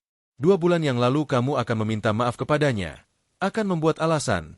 Tapi sekarang kamu berdiri. Dia tidak memberiku pilihan. Tidak. Kamu memilih ini. Kamu memilih untuk berhenti membiarkan dia mengendalikanmu. Itu berbeda." Mereka duduk. Nadia membuat teh. "Chamomile. Aku perlu bicara denganmu tentang sesuatu," kata Nadia. "Sesuatu yang aku pikirkan." "Oke. Pernikahan ini, seluruh hal ini dengan Raka dan Jet dan muncul seperti aku memiliki tempat itu. Sebagian dari aku bertanya-tanya. Apakah aku melakukan ini karena alasan yang salah? Apa maksudmu? Apakah aku melakukan ini untuk bebas atau apakah aku melakukan ini untuk balas dendam?" Dina mempertimbangkan. "Apakah harus satu atau yang lain? Bukankah begitu?" "Aku tidak berpikir begitu. Aku pikir kamu bisa menginginkan keduanya. Kamu bisa ingin bebas dari kontrolnya dan juga ingin dia melihat bahwa kamu baik-baik saja, bahwa kamu selamat, bahwa dia tidak menghancurkanmu. Tapi bagaimana dengan Tasha? Dia adalah kerusakan jaminan dalam semua ini. Dia menikahi pembohong, penipu, dan kami akan mengeksposnya di pernikahannya. Itu terasa kejam. Jadi jangan pikirkan itu sebagai mengeksposnya. Pikirkan itu sebagai menyelamatkannya. Karena itulah yang kamu lakukan. Kamu menyelamatkannya dari membuat kesalahan yang sama seperti yang kamu lakukan. Dia mungkin tidak melihatnya seperti itu. Mungkin tidak pada awalnya. Tapi akhirnya dia akan mengerti, dia akan bersyukur. Nadia menyeruput tehnya. Masih terlalu panas. Kamu sangat cerah, kata Dina tiba-tiba. Ketika kalian berdua mulai berkencan, kamu menerangi setiap ruangan, pada akhirnya kamu adalah hantu. Aku tahu. Apakah kamu? Karena kamu masih terdengar seperti kamu pikir kamu pantas mendapatkannya? Diam. Katakan Nadia. Katakan kamu tidak pantas mendapat apa yang dia lakukan. Aku tidak pantas mendapat apa yang dia lakukan. Lebih keras. Aku tidak pantas mendapat apa yang dia lakukan. Lagi. Aku tidak pantas mendapat apa yang dia lakukan. Dia berteriak sekarang. Menangis, bertahun-tahun kemarahan yang ditekan mengalir keluar. Dina memeluknya, membiarkannya berteriak, membiarkannya menangis, membiarkannya hancur. Ketika Nadia akhirnya berhenti, tenggorokannya kasar, wajahnya basah, tapi dia merasa lebih ringan, lebih baik. Dina bertanya sedikit lebih baik, sekarang marahlah, benar-benar marah, gunakan itu, saluran itu, masuk ke pernikahan itu dan tunjukkan padanya apa yang dia kehilangan. Malam itu Nadia tidak bisa tidur, dia bangun tengah malam, apartemen itu sunyi, dia mulai membersihkan dapur, kamar mandi, ruang tamu, papan lantai, jendela, di belakang kulkas. Ketika semuanya terasa di luar kendali, bersihkan sesuatu, apa saja, dia menggosok sampai tangannya sakit, sampai punggungnya sakit, sampai matahari mulai terbit. Apartemen itu bersih sempurna, dia kelelahan, dan dia masih punya 10 hari lagi. Raka menelepon jam 7 pagi. Apakah kamu tidur? Bagaimana kamu tahu aku tidak? Karena aku mengenalmu. Ada apa? Gilang menelepon kemarin. Dia ingin menegosiasikan ulang nafkah anak karena aku berkencan denganmu. Tentu saja dia melakukannya, dan dia mengatakan padaku untuk berpakaian dengan tepat karena uang ketat dan dia tidak ingin aku mempermalukan Tasha. Raka diam kemudian berikan aku nomornya. Apa? Tidak. Mengapa? Karena aku akan meneleponnya dan memberitahunya apa yang aku pikirkan tentang dia. Raka tidak. Itu bukan. Nadia, dia tidak bisa bicara denganmu seperti itu. Dia tidak bisa membuatmu merasa kecil. Tidak lagi. Ini pertarunganku, milikku. Aku perlu menanganinya. Kamu tidak harus menanganinya sendirian. Aku tahu, tapi aku perlu menanganinya sendiri. Apakah itu masuk akal? Dia mendesah. Ya, itu masuk akal. Tapi aku tidak suka. Kamu tidak harus menyukainya. Kamu hanya harus mempercayaiku. Aku mempercayaimu sepenuhnya. Mereka berbicara selama 1 jam lagi tentang apa-apa tentang segalanya. Farid telah setuju untuk membantu. Dia akan berada di pernikahan. Dia akan mendekati ayah Tasha selama resepsi. Menunjukkan buktinya, itu berisiko. Itu bisa menjadi bumerang. Tapi itu adalah hal yang benar untuk dilakukan. 8 hari sebelum pernikahan Ratna menelepon lagi. Nadia, aku minta maaf mengganggumu, tapi aku perlu memberitahumu sesuatu. Apa? Gilang tahu ada yang salah. Dia terus bertanya padaku tentang uang, tentang bisnis, tentang Farid. Dia curiga. Apakah kamu mengatakan sesuatu padanya? Tidak. Tentu saja tidak. Tapi dia paranoid sekarang. Dia mengawasi segalanya. Semua orang, hati-hati di pernikahan. Dia akan waspada. Aku akan berhati-hati. Terima kasih sudah memperingatkan. Nadia, satu hal lagi. Ya. Aku bangga padamu karena berdiri, karena melawan, karena lebih kuat dari yang pernah aku lakukan. Dia menutup telepon sebelum Nadia bisa merespons. 5 hari sebelum pernikahan si kembar bertanya tentang itu. Apakah kita benar-benar pergi ke pernikahan ayah? Tanya Amel. Ya. Mengapa? Karena dia mengundang kita dan karena kalian harus melihat kedua orang tua bahagia. Apakah kamu bahagia? Tanya Rafa. Aku mengusahakannya. Apakah Raka datang? Ya. Bagus. Aku suka Raka. Amel mengangguk. Aku juga. Dia tidak berbicara kepada kami seperti kami adalah bayi. Dia berbicara kepada kami seperti kami adalah orang nyata. Ayah melakukan itu kadang-kadang, kata Rafa dengan setia. Kadang-kadang. Amel setuju. Tapi Raka melakukannya sepanjang waktu. Hati Nadia sakit. Anak-anaknya pantas lebih baik. Tapi mereka tangguh, kuat, baik, mereka akan baik-baik saja. 3 hari sebelum pernikahan Nadia mendapat gaun. Dina membawanya berbelanja ke toko yang biasanya tidak mampu Nadia beli. Kami melakukan ini dengan benar. Kata Dina, tidak ada argumen. Gaun itu hijau zamrud. Warna yang selalu Gilang katakan membuatnya terlihat pucat. Dia terlihat menakjubkan. Oh neraka ya, kata Dina ketika Nadia keluar dari kamar ganti. Itu yang satu, itu terlalu mahal, itu sempurna, dan Raka sudah membayarnya. Apa? Kapan? Minggu lalu, dia meneleponku, mengatakan padaku untuk membawamu berbelanja, mengatakan untuk mendapatkan apapun yang kamu inginkan, hadiahnya. Aku tidak bisa menerima. Ya kamu bisa, berhenti melawannya, biarkan seseorang merawatmu untuk sekali. Nadia melihat dirinya di cermin, pada wanita yang menatap kembali padanya. Dia terlihat percaya diri, kuat, cantik, dia terlihat seperti seseorang yang pantas. Untuk pertama kalinya dalam 4 tahun dia mengenali dirinya sendiri. Oke, aku akan mengambilnya. 2 hari sebelum pernikahan Gilang mengirim pesan teks. Terima kasih karena dewasa tentang ini. Itu sangat berarti. Anak-anak beruntung memilikimu sebagai ibu. Nadia membacanya 3 kali kemudian dia tersenyum. Dia membalas, sampai jumpa Sabtu. Pendek, sederhana, tenang. Dia tidak tahu apa yang akan datang. Dan itu persis bagaimana dia menginginkannya. Aku menghabiskan begitu lama mencoba menjadi cukup untuknya. Aku tidak pernah menyadari aku selalu cukup. Dialah yang tidak. Malam sebelum pernikahan Nadia tidak bisa bernapas. Pukul 2 pagi. Dia duduk di lantai kamar mandi. Punggung di bak mandi. Dada sesak. Serangan panik. Dia mengenalinya sekarang. Dia mencoba bernapas. Masuk untuk 4. Tahan untuk 7. Keluar untuk 8. Itu tidak berhasil. Ponselnya ada di wastafel. Dia bisa menelepon Dina, bisa menelepon Raka, tapi ini miliknya untuk ditangani. Ketakutannya, keraguannya, kepanikannya. Bagaimana jika ini adalah kesalahan? Bagaimana jika muncul di pernikahan Gilang dengan Raka membuat segalanya lebih buruk? Bagaimana jika si kembar terluka dalam baku tembak? Bagaimana jika dia menggunakan Raka? Bagaimana jika Gilang benar dan dia hanya penggali emas? Bagaimana jika dia tidak cukup kuat? Bagaimana jika dia gagal? Pikiran berputar. Lebih cepat dan lebih cepat. Dia menekan dahinya ke lututnya. Menghitung 1, 2, 3, 4. Ponselnya bergetar. Dia melompat. Pesan teks dari Raka. Tidak bisa tidur juga. Memikirkanmu, tentang besok, tentang betapa bangganya aku padamu. Dia menatap layar. Air mata mengaburkan penglihatannya. Dia mengetik kembali dengan tangan gemetar. Aku ketakutan. Responnya datang segera. Aku tahu. Tapi kamu tidak sendirian. Aku di sini.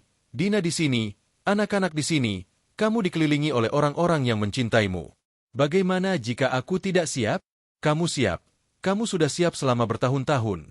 Kamu hanya tidak tahu. Dia ingin mempercayainya. Ponselnya berdering. Nama Raka menerangi layar. Dia menjawab. Hai. Dia berbisik. Hai. Suaranya lembut. Hangat. Aku mendengar kepanikan dalam teksmu. Bicara padaku. Aku tidak tahu apakah aku bisa melakukan ini. Ya kamu bisa. Tapi bagaimana jika? Tidak ada bagaimana jika. Hanya fakta. Fakta kamu selamat 4 tahun Raka. Fakta kamu membesarkan 2 anak luar biasa pada dasarnya sendirian. Fakta kamu membangun kembali hidupmu dari nol. Fakta kamu adalah orang terkuat yang aku kenal. Aku tidak merasa kuat. Karena kamu manusia. Manusia menjadi takut. Tapi kekuatan bukan ketiadaan rasa takut. Itu bergerak maju meskipun itu. Dia diam. Mendengarkan dia bernapas di ujung lain baris. Katakan sesuatu padaku. Dia akhirnya berkata, apapun. Mengapa aku? Benar-benar, bukan cerita kedai kopi, bukan jawaban permukaan. Mengapa kamu memilihku? Dia diam untuk waktu yang lama. Apakah kamu ingin kebenaran? Selalu.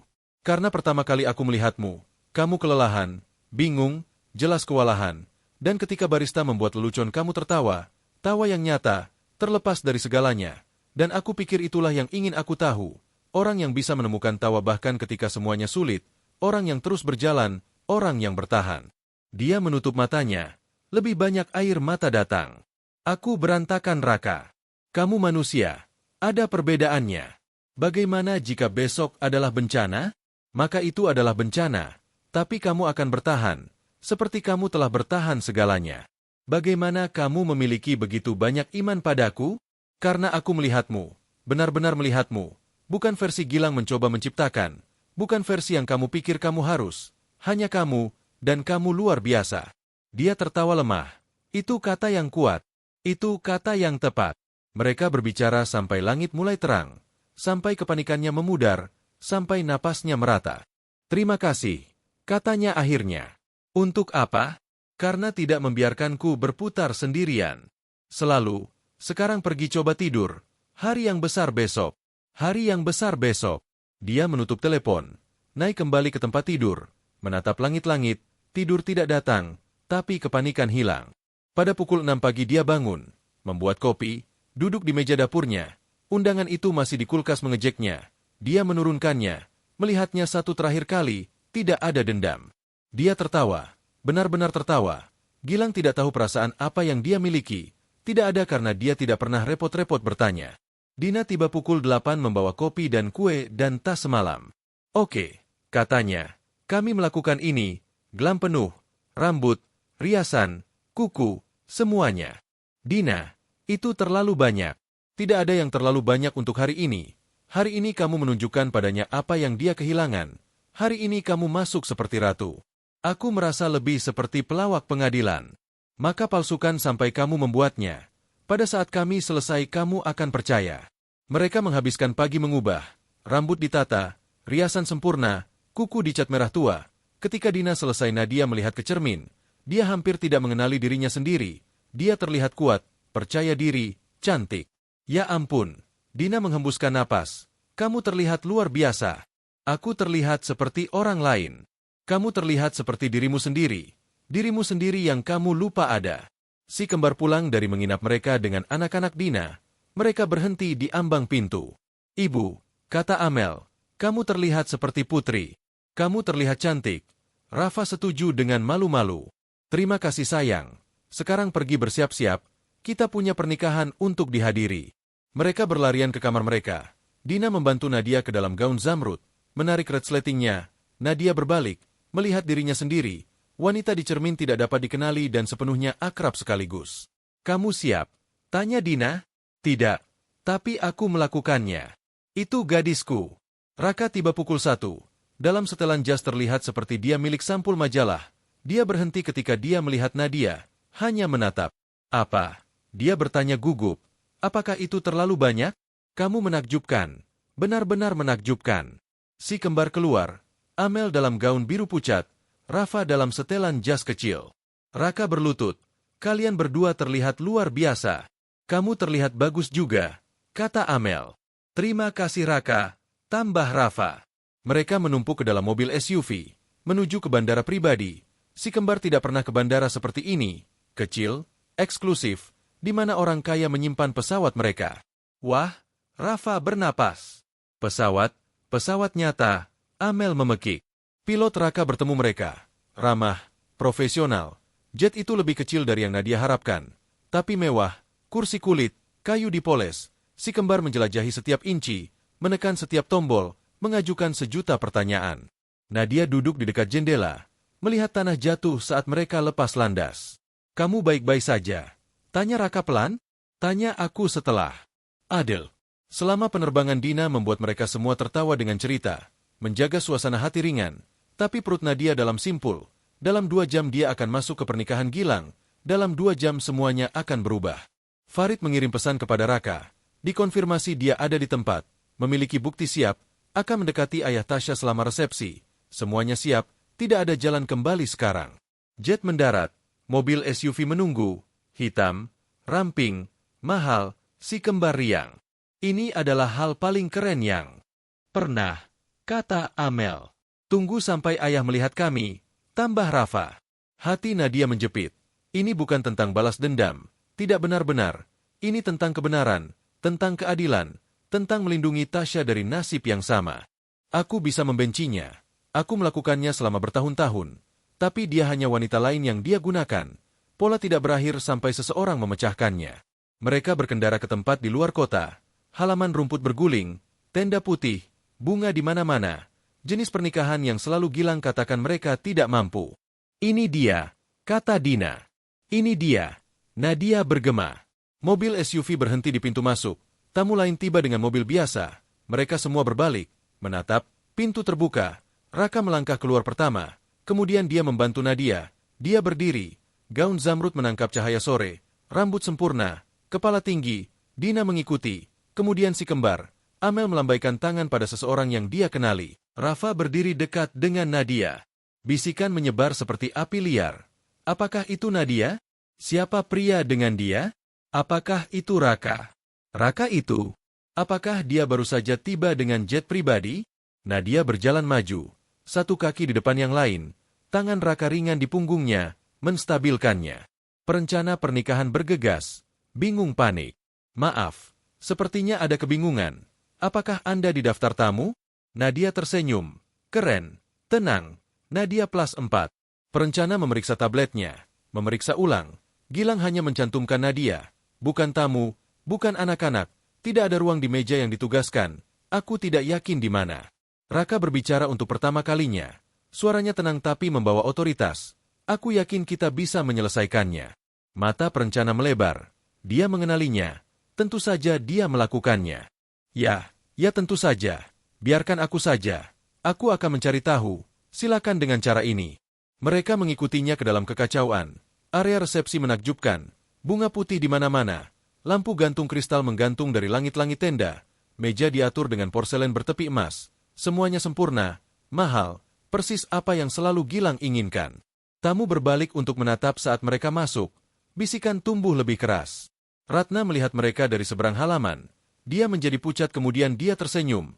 Benar-benar tersenyum. Dia berjalan perlahan, sengaja. Nadia, kamu terlihat cantik. Nadia berkedip. Terima kasih Ratna. Ratna melihat si kembar. Halo Rafa, Amel, kalian berdua terlihat indah. Hai nenek, kata mereka pelan. Kemudian Ratna melihat Raka, mengulurkan tangannya. Kamu pasti Raka, aku sudah banyak mendengar tentangmu. Raka menjabat tangannya. Semua hal yang baik aku harap? Senyum Ratna sedih. Lebih baik daripada yang dia pantas dengar. Dia melihat kembali Nadia. Aku senang kamu datang. Dia berjalan pergi sebelum Nadia bisa merespons. Dina condong ke dalam. Apakah Ibu Gilang baru saja memujimu? Aku pikir dia melakukannya. Dunia telah secara resmi terbalik. Mereka menemukan tempat duduk mereka. Perencana telah berebut, menempatkan mereka di meja di dekat belakang, di luar jalan, tapi semua orang masih bisa melihat mereka. Nadia duduk, bernapas, melihat sekeliling. Lydia duduk beberapa meja. Dia menangkap mata Nadia, mengangguk, tersenyum. Sekutu lain, orang lain yang tahu kebenaran. Upacara akan segera dimulai. Tamu berbaris ke kursi mereka. Gilang muncul berjalan menuju altar. Tuxedo, berjemur, rambut dengan gaya sempurna. Dia terlihat percaya diri, bahagia, seperti pria yang memiliki segalanya.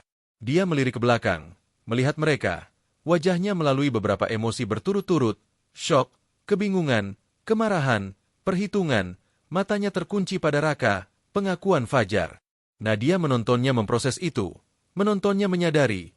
Dia tersenyum sedikit saja. Rahang Gilang mengatup. Dia melihat jauh. Melanjutkan ke altar. Tapi ketenangannya retak. Nadia bisa melihatnya. Musik dimulai. Pawai pengantin. Semua orang berdiri. Tasya muncul. Cantik. Muda. Gaunnya mungkin lebih mahal dari mobil Nadia. Dia berjalan di lorong tersenyum. Bersinar. Nadia merasakan serangan sesuatu. Bukan cemburu. Kasihan. Gadis malang ini tidak tahu apa yang dia nikahi. Upacara berlanjut. Tradisional. Membosankan. Penghulu mengomel tentang cinta dan komitmen dan selamanya. Nadia melihat wajah Gilang. Dia terus melirik ke belakang padanya. Pada Raka, pada si kembar. Dia terganggu, tidak nyaman, bagus.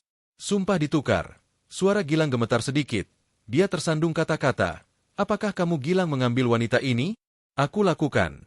Gilang menyela terlalu cepat, terlalu bersemangat untuk selesai.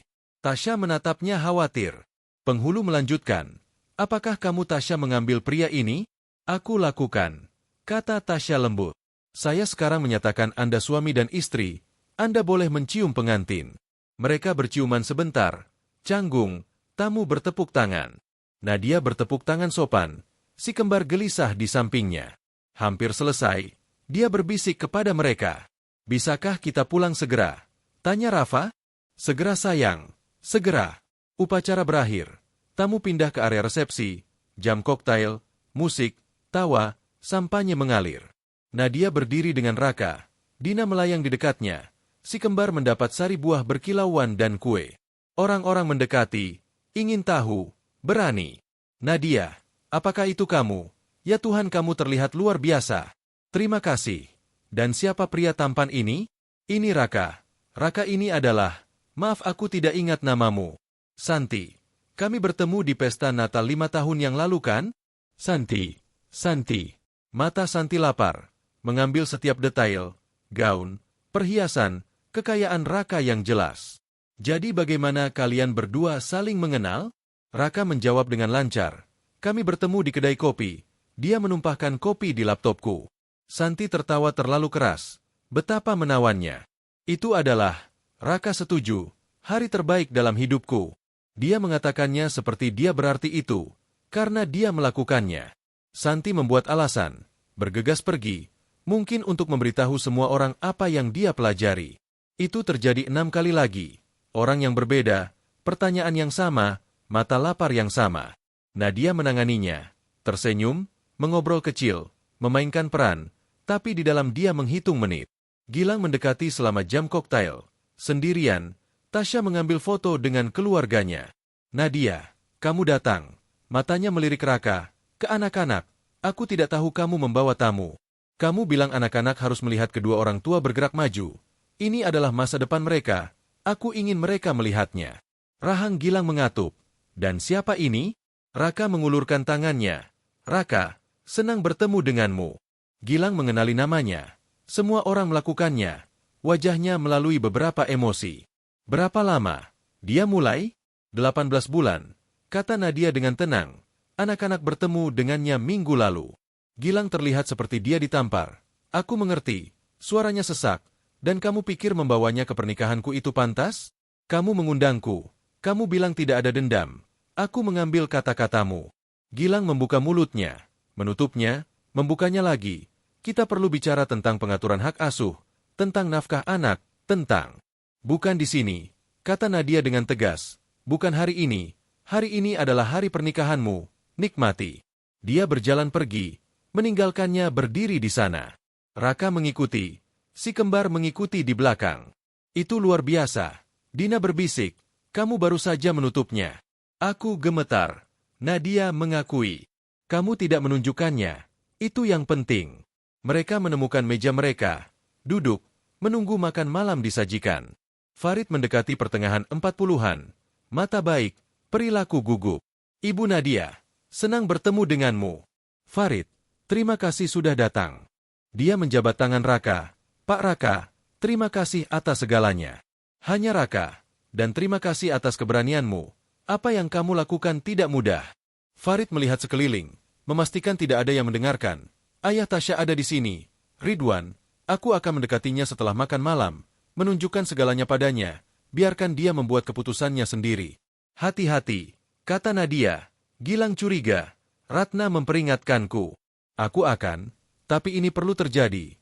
Dia perlu tahu apa yang dia investasikan, apa yang putrinya nikahi. Farid pergi, meleleh kembali ke kerumunan. Nadia melihat Gilang di seberang ruangan. Dia berbicara dengan Tasya, menunjuk ke arah meja mereka. Tasya terlihat bingung, khawatir. Dia pikir aku di sini untuk menyebabkan masalah, kata Nadia pelan. Bukankah kamu? Tanya Dina. Tidak, aku di sini untuk mengatakan yang sebenarnya. Ada perbedaannya. Makan malam disajikan. Mewah, banyak hidangan, jenis makanan yang biaya ratusan ribu rupiah per orang. Nadia memetik makanannya. Perutnya terlalu ketat untuk makan. Si kembar makan semuanya. Anak-anak tangguh seperti itu. Pidato dimulai. Ayah Tasya berdiri pertama. Ridwan, sukses, kuat. Dia berbicara tentang putrinya. Tentang betapa bangganya dia. Tentang bagaimana dia menyambut Gilang ke dalam keluarga. Tentang bagaimana dia menantikan kemitraan bisnis mereka. Nadia melihat Gilang rileks sedikit. Tersenyum, mengangguk. Dia pikir dia menang. Ibu Gilang berdiri berikutnya. Ratna terlihat lelah. Dia memberikan pidato singkat. Perfunctory, tidak ada yang hangat. Ketika keluarga bergabung, kami berharap yang terbaik. Katanya, kami berharap untuk kejujuran, untuk integritas, untuk kebenaran. Dia melihat langsung pada Nadia saat mengatakannya. Pesannya jelas. Kemudian datang pendamping pria terbaik, salah satu teman kerja Gilang. Dia menceritakan lelucon, membuat semua orang tertawa, berbicara tentang Gilang seperti dia adalah pria terhebat di dunia. Nadia ingin muntah. Akhirnya pidato berakhir, musik dimulai, menari dimulai, Gilang dan Tasya mengambil lantai. Tarian pertama mereka bergerak kaku, canggung, seperti dua orang yang tidak cukup cocok bersama. Nadia melihat, tidak merasakan apa-apa, kesedihan hilang, kemarahan hilang, hanya damai. Dia berbalik Raka, menari denganku. Selalu. Mereka berdiri, berjalan ke lantai dansa, pasangan lain bergabung, ruang terisi. Raka menariknya dekat. Mereka berayun mengikuti lagu pernikahan generik. Apakah kamu senang kamu datang? Dia bertanya. Ya, tapi bukan untuk alasan yang aku pikir. Mengapa kemudian? Karena aku perlu melihat bahwa dia hanya seorang pria. Bukan monster yang aku buat di kepalaku, bukan Tuhan yang aku coba senangkan, hanya seorang pria yang membuat pilihan buruk. Raka tersenyum. Kamu luar biasa, kamu tahu itu? Aku bekerja untuk mempercayainya. Bekerja lebih cepat. Dia tertawa, benar-benar tertawa. Di seberang lantai dansa Tasya melihat mereka. Wajahnya tidak terbaca, kemudian mata mereka bertemu, wanita ke wanita, pengakuan berlalu di antara mereka.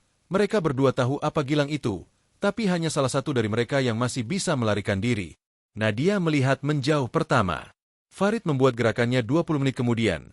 Nadia melihatnya mendekati Ridwan, melihat dia memberi isyarat ke sudut yang tenang, melihat Ridwan mengikuti, mereka menghilang ke ruang samping. Jantung Nadia berdebar. Ini dia. Raka meremas tangannya. Ini akan baik-baik saja. 30 menit berlalu, 45. Nadia menari dengan Rafa, kemudian Amel, kemudian Dina. Raka membuat si kembar terhibur, menceritakan kisah kepada mereka, membuat mereka tertawa. Dia baik dengan mereka, alami, seperti dia telah melakukannya selama bertahun-tahun. Akhirnya Ridwan muncul, wajahnya seperti batu.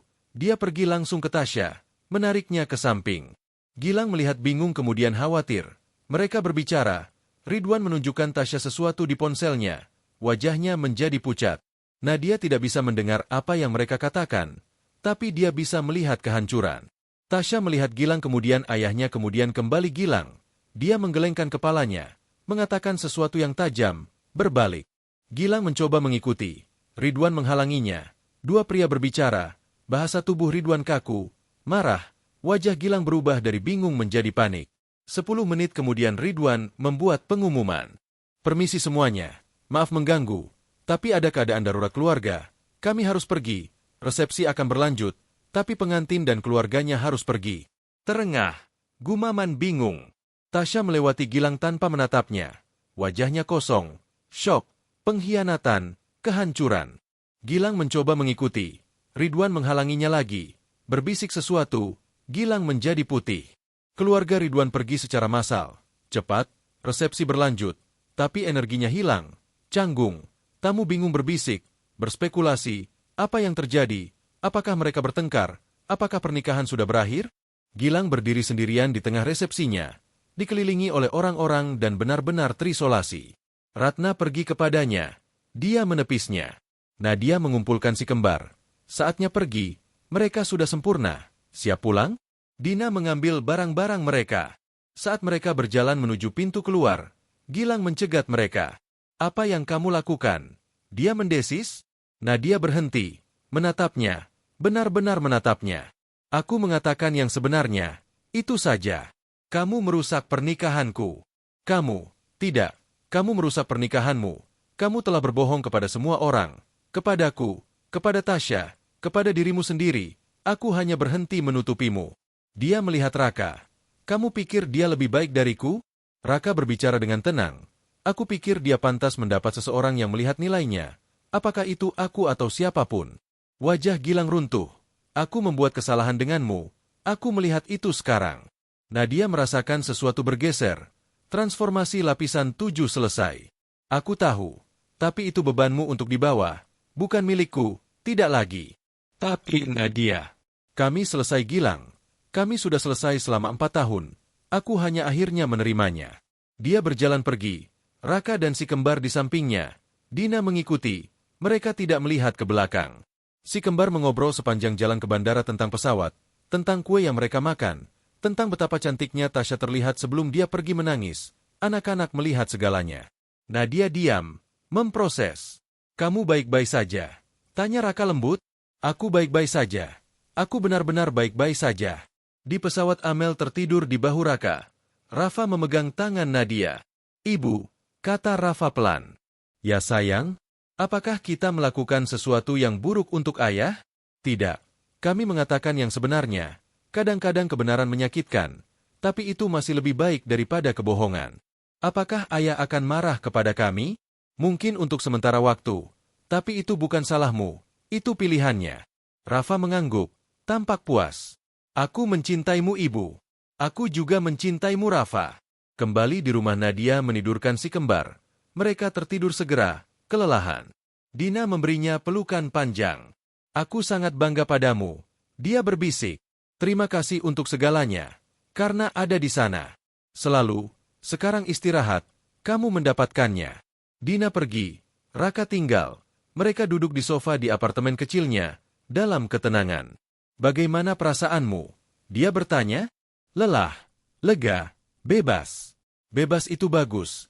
Bebas adalah segalanya. Dia berbalik menghadapnya. Terima kasih karena percaya padaku. Karena menunggu. Karena sabar ketika aku ketakutan. Kamu tidak harus berterima kasih padaku untuk itu. Ya aku harus. Karena kamu bisa pergi kapan saja dalam 18 bulan terakhir. Kamu bisa memutuskan aku terlalu rumit, terlalu rusak, terlalu banyak pekerjaan, tapi kamu tinggal. Kamu layak untuk ditinggali. Dia menciumnya. Lambat, dalam, penuh rasa syukur dan cinta dan harapan. Tinggal malam ini, dia bertanya. Aku berharap kamu akan bertanya. Mereka berbaring di tempat tidur. Tidak tidur, hanya berada. Apa yang terjadi sekarang? Tanya Nadia. Apapun yang kamu inginkan. Kami mengambilnya satu hari pada satu waktu. Tidak ada tekanan, tidak ada harapan, hanya kita. Aku suka suara itu. Aku juga. Dia tertidur di pelukannya. Untuk pertama kalinya dalam bertahun-tahun dia tidak memiliki mimpi buruk. Dia bermimpi tentang pintu terbuka, tentang kemungkinan tak terbatas, tentang masa depan yang miliknya. Pagi berikutnya ponselnya berdering. Nomor tidak dikenal, dia hampir tidak menjawab. Halo, Ibu Nadia, ini Tasya. Atau kurasa hanya Tasya sekarang. Nadia duduk. Oh, hai. Maaf mengganggumu. Aku mendapat nomormu dari ponsel Gilang. Aku harap tidak apa-apa. Tidak apa-apa. Apakah kamu baik-baik saja? Tasya tertawa pahit, bahkan tidak sedikit. Tapi aku ingin menelepon untuk mengatakan terima kasih. Terima kasih karena mengatakan yang sebenarnya. Ayahku menunjukkan semuanya padaku. Penipuan keuangan, aset tersembunyi, kebohongan, semuanya, aku tidak tahu. Aku minta maaf kamu harus tahu seperti itu. Di pernikahanmu. Lebih baik daripada mengetahui 5 tahun dari sekarang. Setelah aku menyanyiakan lebih banyak hidupku, setelah kami punya anak. Dia berhenti. Kamu mencoba memperingatkanku kan? 4 tahun yang lalu ketika Gilang dan aku mulai bertemu, aku melakukannya. Kamu tidak ingin mendengarnya. Aku tahu. Aku pikir kamu hanya pahit, cemburu. Aku minta maaf. Kamu tidak perlu meminta maaf padaku. Ya aku perlu. Aku mengerikan padamu. Aku membantu menghancurkan pernikahanmu. Aku tahu dia menikah. Aku tidak peduli. Aku pikir aku istimewa. Bahwa dia mencintaiku dengan cara dia tidak mencintaimu. Dan sekarang kamu tahu kebenarannya. Sekarang aku tahu kebenarannya. Dia tidak mencintai siapapun. Tidak benar-benar. Dia hanya menggunakan orang, dan ketika mereka berhenti berguna dia bergerak. Aku minta maaf Tasya. Aku benar-benar minta maaf. Aku juga. Suara Tasya pecah. Aku harus pergi. Pengacara ayahku menangani pembatalan. Tapi aku ingin kamu tahu kamu menyelamatkanku dari membuat kesalahan yang sama yang kamu lakukan. Terima kasih. Dia menutup telepon. Nadia duduk di sana, ponsel di tangan, menatap apa-apa. Raka keluar dari kamar tidur. Semuanya baik-baik saja? Itu Tasya. Dia menelepon untuk mengatakan terima kasih karena merusak pernikahannya, karena menyelamatkannya dari pernikahannya. Raka duduk di sampingnya. Bagaimana perasaanmu tentang itu? Baik, sedih, lega, semuanya. Itu terdengar tentang benar. Dia bersandar padanya, bernapas. 3 bulan kemudian segalanya telah berubah dan tidak ada yang berubah. Penyelesaian perceraian datang. Adil, setara, lebih dari adil sebenarnya. Pengacara Gilang berjuang, tapi buktinya luar biasa. Nadia mendapat semua yang seharusnya dia dapatkan 4 tahun yang lalu. Rumah dijual, aset dibagi dengan benar, nafkah anak ditingkatkan, hak asuh dinegosiasikan ulang menjadi 50-50. Intan menelepon dengan berita, "Kamu melakukannya, kamu menang." Tapi Nadia tidak merasa seperti dia memenangkan apapun. Dia merasa bebas. Itu lebih baik daripada menang. Dia berhenti dari pekerjaan keduanya, mempertahankan yang pertama, tapi sekarang dia punya ruang bernapas, ruang, waktu dengan anak-anaknya. Si kembar menyesuaikan. Mereka melihat Gilang pada jadwal reguler sekarang. Dia berbeda, lebih tenang, lebih rendah hati, atau mungkin hanya rusak. Nadia tidak tahu, tidak peduli untuk mencari tahu. Raka ada lebih banyak. Dia telah bertemu teman-temannya, keluarganya, semua orang yang penting. Si kembar mencintainya, memanggilnya Raka, tidak pernah ayah, tapi dia adalah bagian dari keluarga mereka sekarang. Nadia melihat apartemen yang lebih besar, di lingkungan yang lebih baik. Dia mampu sekarang. Raka menawarkan untuk membantu. Dia menolak. Ini miliknya untuk dilakukan, tapi dia menghargai tawaran itu. Suatu pagi Sabtu dia membuat sarapan. Si kembar menonton TV. Raka membaca koran. Domestik, normal, sempurna. "Ibu," Amel memanggil. "Bisakah Raka mengajariku menggambar di komputer?" Dia bilang dia tahu caranya jika dia punya waktu. "Tentu, aku punya waktu," kata Raka. Rafa mendongak dari tabletnya. "Bisakah kita pergi ke Museum Sains akhir pekan depan? Mereka punya pameran baru tentang pola?" "Tentu saja," kata Raka. "Kami akan membuat hari itu." Nadia mengamati mereka, anak-anaknya, pasangannya, hidupnya. Itu tidak sempurna, tapi itu miliknya, dan itu adalah segalanya. 3 bulan setelah pernikahan sebuah amplop tiba. Krem, mahal. Perut Nadia jatuh ketika dia melihatnya. Tapi ketika dia membukanya, itu bukan undangan. Itu adalah penawaran penyelesaian, pengungkapan penuh aset, pembagian yang adil, semua yang dia minta dan lebih, dan catatan tulisan tangan dari Gilang. "Kamu benar. Aku minta maaf. Aku tidak mengharapkan pengampunan. Tapi aku ingin kamu tahu aku melihatnya sekarang. Apa yang aku lakukan? Siapa aku? Siapa aku masih mungkin. Tapi aku mencoba menjadi lebih baik. Untuk anak-anak. Jika bukan untuk siapapun. Terima kasih karena tidak menyerah pada mereka. Bahkan ketika aku menyerah pada segalanya. Gilang." Nadia membacanya 2 kali kemudian menyisihkannya. Raka membuat sarapan. Si kembar berdebat tentang kamar mandi. Dia melihat sekeliling apartemen barunya. Lebih besar, lebih cerah. Jendela yang membiarkan sinar matahari aktual masuk. Dia menandatangani sewa minggu lalu. Pindah kemarin. Kotak-kotak masih di mana-mana. Tapi itu miliknya. Semuanya miliknya. "Kamu baik-baik saja?" tanya Raka. Dia membalik panekuk dengan buruk. Mereka miring. "Ya, hanya memproses." "Apa suratnya?" "Penawaran penyelesaian dari Gilang dan permintaan maaf." "Permintaan maaf?" Raka mengangkat alis. "Itu tidak terduga." "Memang. Bagaimana perasaanmu tentang itu?" Dia memikirkannya. Benar-benar memikirkannya. "Aku tidak perlu permintaan maafnya. Tapi aku senang dia mencoba menjadi lebih baik untuk anak-anak. Itu penting." "Kamu murah hati." "Aku bebas. Ada perbedaannya." Si kembar muncul masih berdebat tentang siapa yang mendapat kamar mandi pertama. "Bisakah kita punya panekuk?" tanya Amel. "Itu yang aku buat," kata Raka. "Mereka agak jelek." Rafa mengamati. "Rafa," Nadia menegur. Tapi Raka tertawa. "Kamu benar. Mereka mengerikan. Tapi mereka rasanya enak. Itu yang penting." Mereka duduk. Mereka berempat. Di meja dapur kecilnya yang masih goyah. Dia akan mendapatkan yang baru akhirnya. Tapi belum. Yang ini punya sejarah, kenangan. Setelah sarapan Dina menelepon. "Bagaimana tempat barunya?" "Baik. Masih membongkar. Tapi baik." "Perlu bantuan?" "Selalu." Dina tiba 1 jam kemudian dengan kopi dan donat dan anak-anaknya. Apartemen terisi dengan kebisingan. Anak-anak berlarian, orang dewasa membongkar, musik bermain, kekacauan yang indah. Nadia berdiri di tengah semuanya. Melihat, ini adalah apa yang damai rasanya. Bel pintu berbunyi. Raka menjawabnya. Farid berdiri di sana memegang sebotol anggur.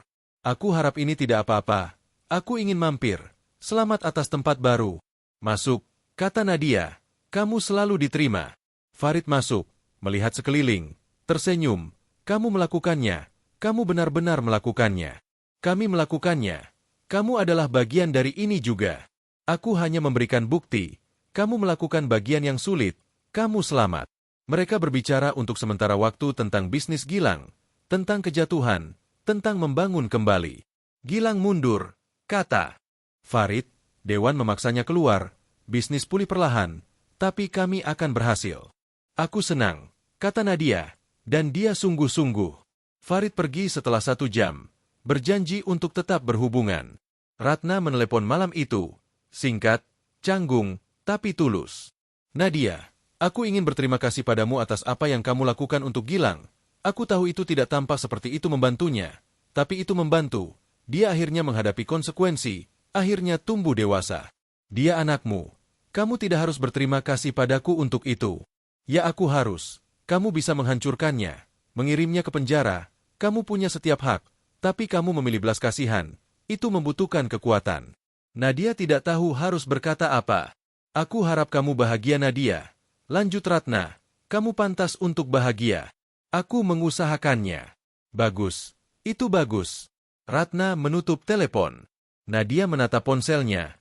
Kagum. Dunia telah terbalik. Malam itu setelah si kembar tidur, Nadia dan Raka duduk di balkon barunya.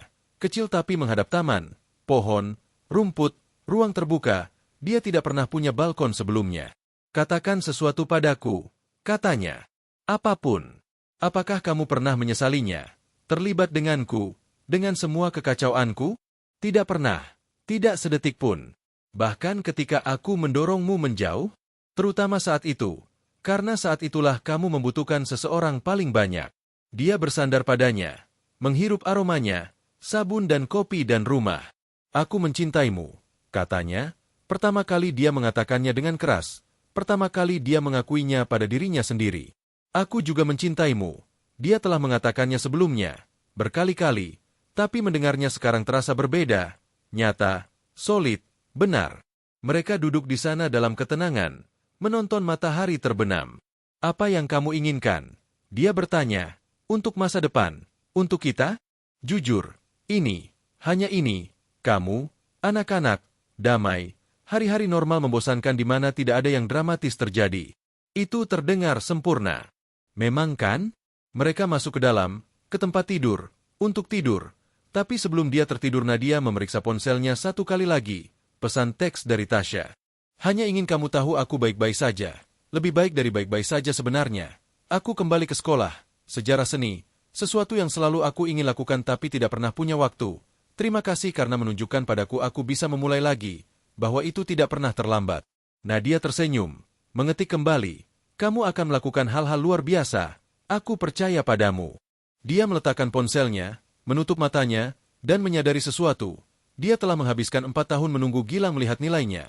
Tapi kebenarannya adalah pendapatnya tidak pernah penting. Satu-satunya pendapat yang penting adalah miliknya sendiri. Dan dia akhirnya melihat dirinya dengan jelas. Bukan sebagai mantan istri seseorang, bukan sebagai ibu seseorang, bukan sebagai pacar seseorang. Hanya sebagai dirinya sendiri.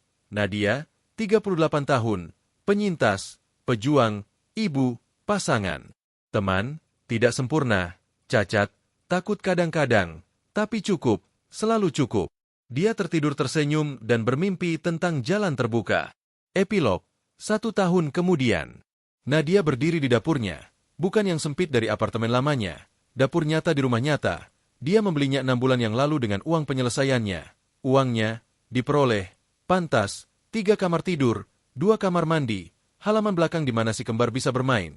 Itu tidak besar, itu tidak mewah, tapi itu miliknya. Si kembar ada di halaman belakang bermain dengan anak kucing baru. Kucing emas bernama Mentari, pilihan Amel. Raka ada di kompor benar-benar memasak. Dia menjadi lebih baik. Panekuk tidak lagi miring. Dina menyiapkan meja untuk makan malam keluarga. Semua orang datang. Semua orang yang penting. Ibu, kapan makan malam? Amel memanggil dari luar. 20 menit. Nadia memanggil kembali. Dia melihat sekeliling pada hidupnya. Pada orangnya, pada rumahnya. Mereka mengatakan balas dendam terbaik adalah hidup dengan baik. Tapi itu tidak cukup tepat. Balas dendam terbaik bukan balas dendam sama sekali. Itu menyadari kamu tidak membutuhkannya.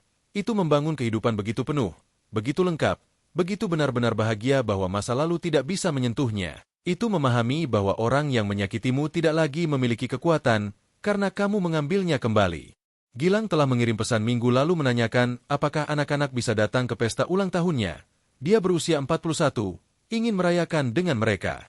Nadia mengatakan ya, tentu saja. Mereka adalah anak-anaknya juga. Dia tidak membencinya lagi, tidak mencintainya, tidak memikirkannya banyak sama sekali. Dia hanya seseorang yang dia kenal. Seseorang yang membantu mengajarnya salah satu pelajaran paling penting dalam hidup. Nilaimu tidak pernah didefinisikan oleh mereka yang tidak bisa melihatnya. Bel pintu berbunyi. Aku akan mendapatkannya, kata Raka. Itu Ratna dan Lydia dan Farid dan Intan pengacaranya yang telah menjadi teman. Sukunya, orangnya, mereka mengisi rumah dengan tawa dan cerita dan kehangatan. Makan malam kacau. Anak-anak berbicara satu sama lain. Orang dewasa menceritakan lelucon. Anggur mengalir, makanan menghilang, sempurna, berantakan, nyata. Setelah makan malam Amel naik ke pangkuan Nadia. Terlalu besar untuk duduk di pangkuan, tapi Nadia tidak peduli. Ibu, kata Amel. Ya sayang, apakah kamu bahagia? Nadia melihat sekeliling pada Raka mencuci piring. Pada Rafa menunjukkan Farid proyek matematikanya.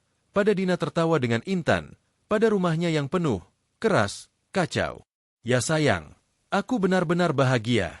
Bagus, aku juga.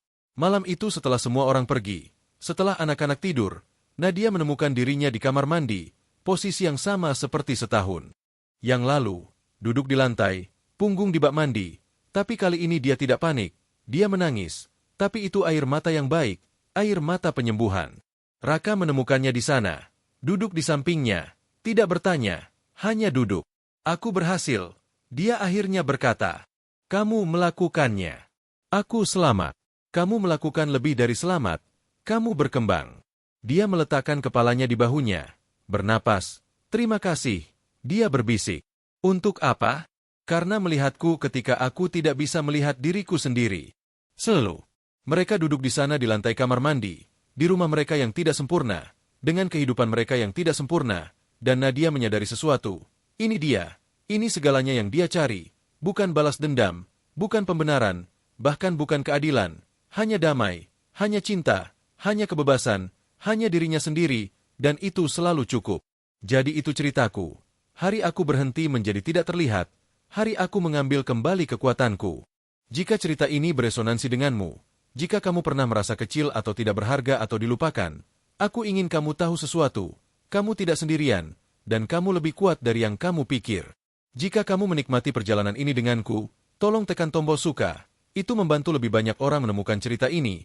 Orang-orang yang perlu mendengar mereka. Turunkan komentar di bawah dan katakan padaku, pernahkah kamu punya momen di mana kamu berdiri untuk dirimu sendiri, di mana kamu akhirnya berkata cukup? Aku membaca setiap komentar tunggal, dan aku suka mendengar ceritamu.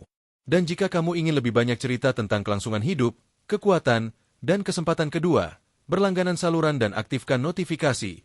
Aku berbagi cerita baru setiap minggu, perjuangan nyata, transformasi nyata, harapan nyata.